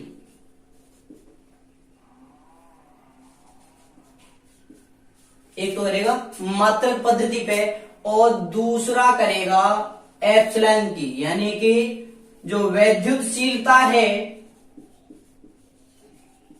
वैद्युतशीलता के ऊपर, यानी कि हमारी जो के का जो मान है, के का मान वो किस किस पर डिपेंड करेगा, नंबर 1 मात्रक पद्धति पे और नंबर 2 वैद्युतशीलता के ऊपर। वैद्युतशीलता यानी कि एप्सिलॉन पे, ठीक है। चलिए दोस्तों, सबसे पहले हम लेते हैं मात्रक पद्धति। मात्रक पद्धति एक्चुअल में होती क्या है, जैसे कि हम अगर यहां देखें कि F का मात्रक देखें तो F का मात्रक दोस्तों, फोर्स का मात्रक क्या होता है, न्यूटन होता है। यहां से अगर मैं यहां से के मान का मात्रक देखूं, यानी इसके मान का यदि मैं मात्रक देखता हूं तो ये तो था एसआई प्रणाली में, ये जो मात्रक था एसआई प्रणाली में दिए गए मात्रक हैं ये। अब एसआई प्रणाली से दोस्तों हम निकालेंगे सीजीएस प्रणाली। जाहिर सी बात है, एसआई प्रणाली में यदि इसका मान ये है और जब हम सीजीएस प्रणाली में इसको चेंज करेंगे तो मान में भी चेंज आएगा। अब चेंज हो कैसे आएगा, क्योंकि मैंने अभी लिखा है कि जो के का मान है वो मात्रक पद्धति के ऊपर डिपेंड करता है, तो अब हम इसे प्रूव करेंगे। हालांकि मैं आपको बता सकता हूं कि सीजीएस प्रणाली में जो के का मान होता है वो 1 होता है, लेकिन आप कहेंगे सर कि के का मान 1 क्यों हुआ, तो चलिए मैं उसे प्रूव करके दिखाता हूं। क्योंकि जो हमने चैनल का मुख्य उद्देश्य है, हमारे यही उद्देश्य है कि सभी बच्चों की समझ में एकदम फैक्ट टू फैक्ट आए, स्टेप टू स्टेप बच्चा आगे बढ़े, ठीक है। चलिए चलते हैं मात्रक पद्धति पर कैसे डिपेंड करेगा। हम जानते हैं कि यहां पे हमारा जो मान आया है के का मात्रक न्यूटन मीटर स्क्वायर और कूलम की पावर माइनस के 2। अब मैं जानता हूं चूंकि 1 न्यूटन में होते हैं 10 की पावर 5 डाइन, 10 की पावर 5 डाइन होते हैं 1 न्यूटन में, और बेटा 1 मीटर में होते हैं 100 सेंटीमीटर, ठीक है। और 1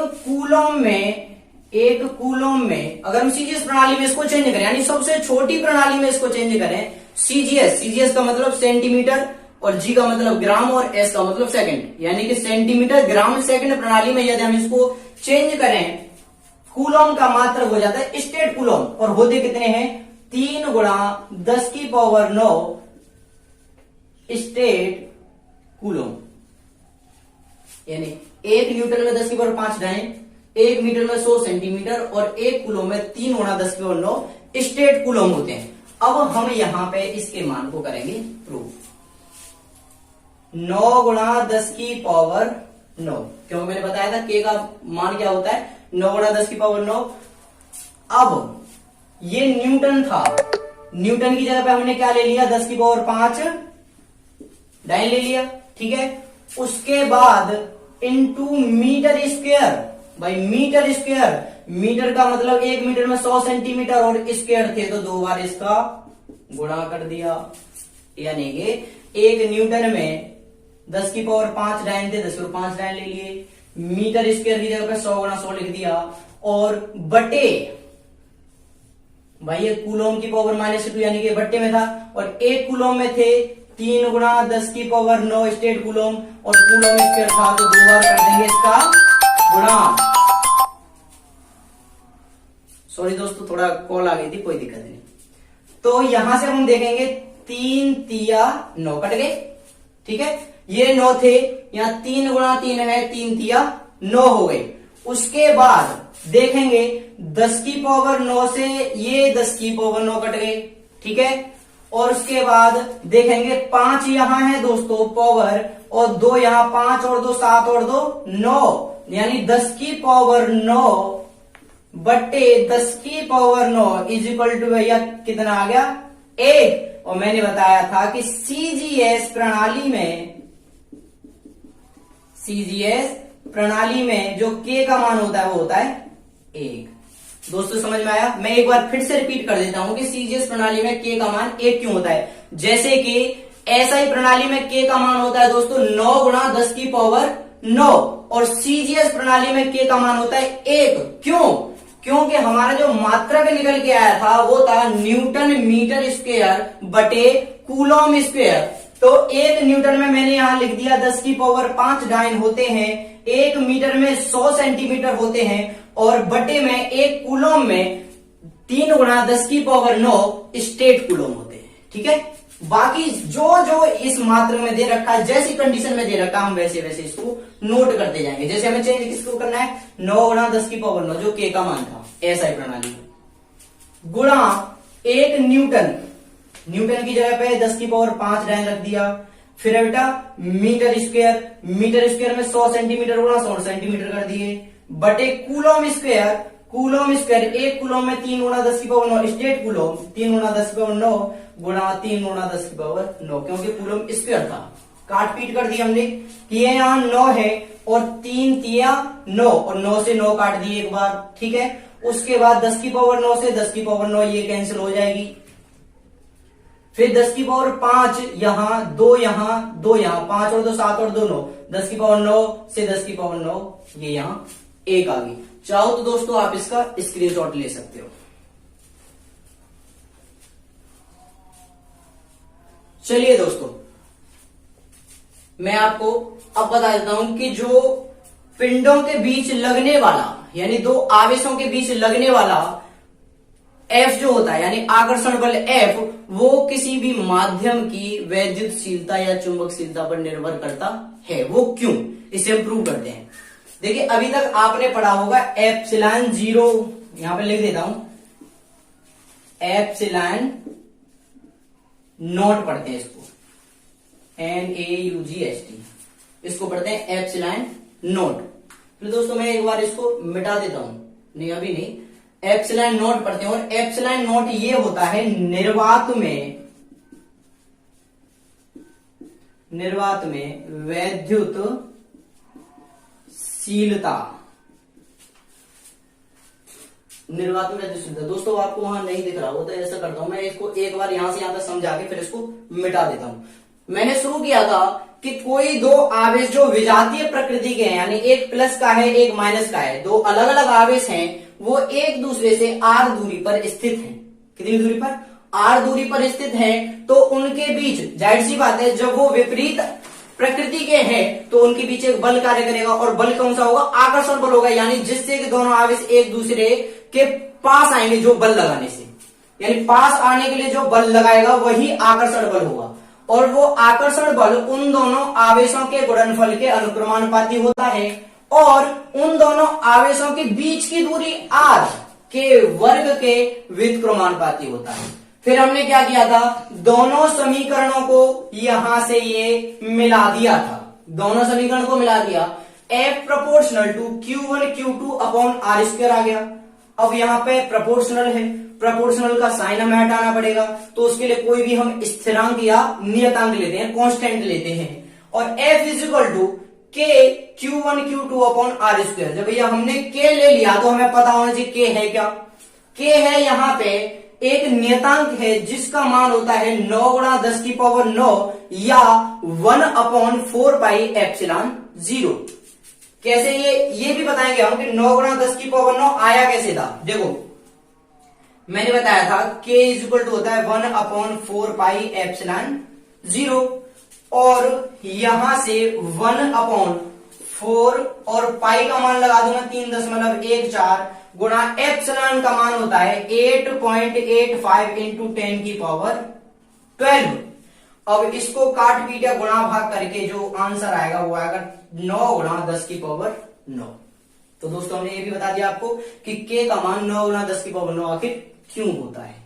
चलिए अब यहां से मैंने आपको बताया था कि जो k का मान होता है वो दो कंडीशंस पर डिपेंड करता है। नंबर 1 मात्रक पद्धति पे, यानी कि k के मान को यदि हम SI मात्रक से किसी भी अन्य मात्रक में यानी MKS प्रणाली में ले लें, CGS प्रणाली में ले लें, अन्य किसी भी प्रणाली में लेंगे तो k का मान जो 9 गुणा 10 की पावर 9 है उसके मान में कमी आएगी या बढ़ जाएगा, या तो कमी आएगी या बढ़ जाएगा। जैसे कि हमने मात्रक पद्धति में एक उदाहरण लिया था कि k के मान को यदि हम CGS प्रणाली में बदल दें, CGS प्रणाली में बदलेंगे तो हमने पहले लिख लिया था जैसे कि मात्रक होता है न्यूटन मीटर स्क्वायर प्रति coulomb square, newton metre square प्रति कूलम स्क्वायर, और 1 न्यूटन में 10 की पावर 5 डायन होते हैं, 1 मीटर में 100 सेंटीमीटर होते हैं और 1 कूलम में 3 गुणा 10 की पावर 9 स्टेट कूलम होते हैं।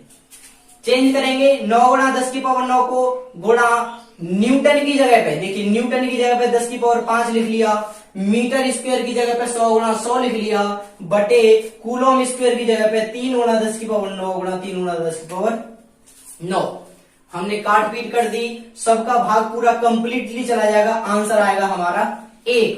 यानी कि CGS प्रणाली में k का मान कितना आया, 1 आया। ठीक है दोस्तों, अब मैं इसको एक बार मिटा देता हूं और मैं आशा करता हूं आप लोगों की समझ में बहुत ही अच्छे से ये कूलम का नियम आया होगा। चलिए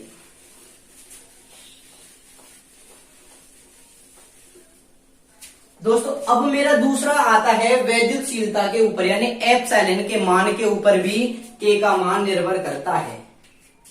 यानी कि एप्सिलॉन के मान पर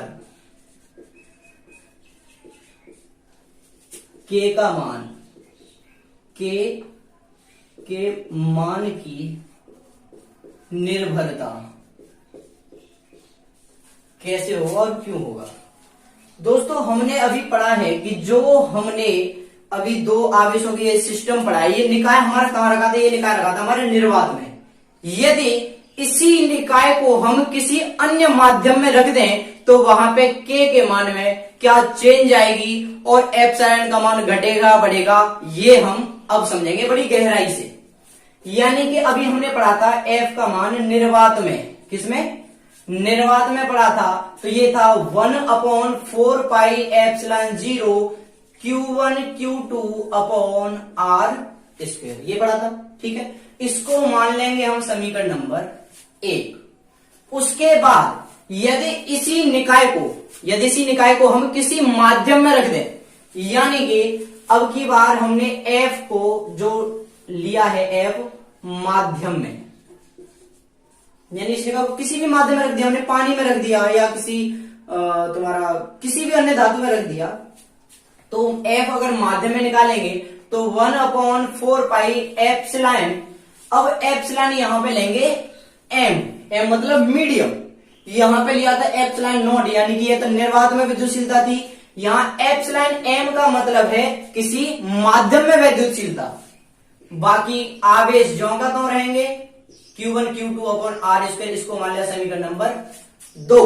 अब हम करेंगे समीकरण 1 में समीकरण 2 से भाग देने पर, भाग दे देंगे दोस्तों। तो ये क्या होगा, एफ निर्वात ऊपर जाएगा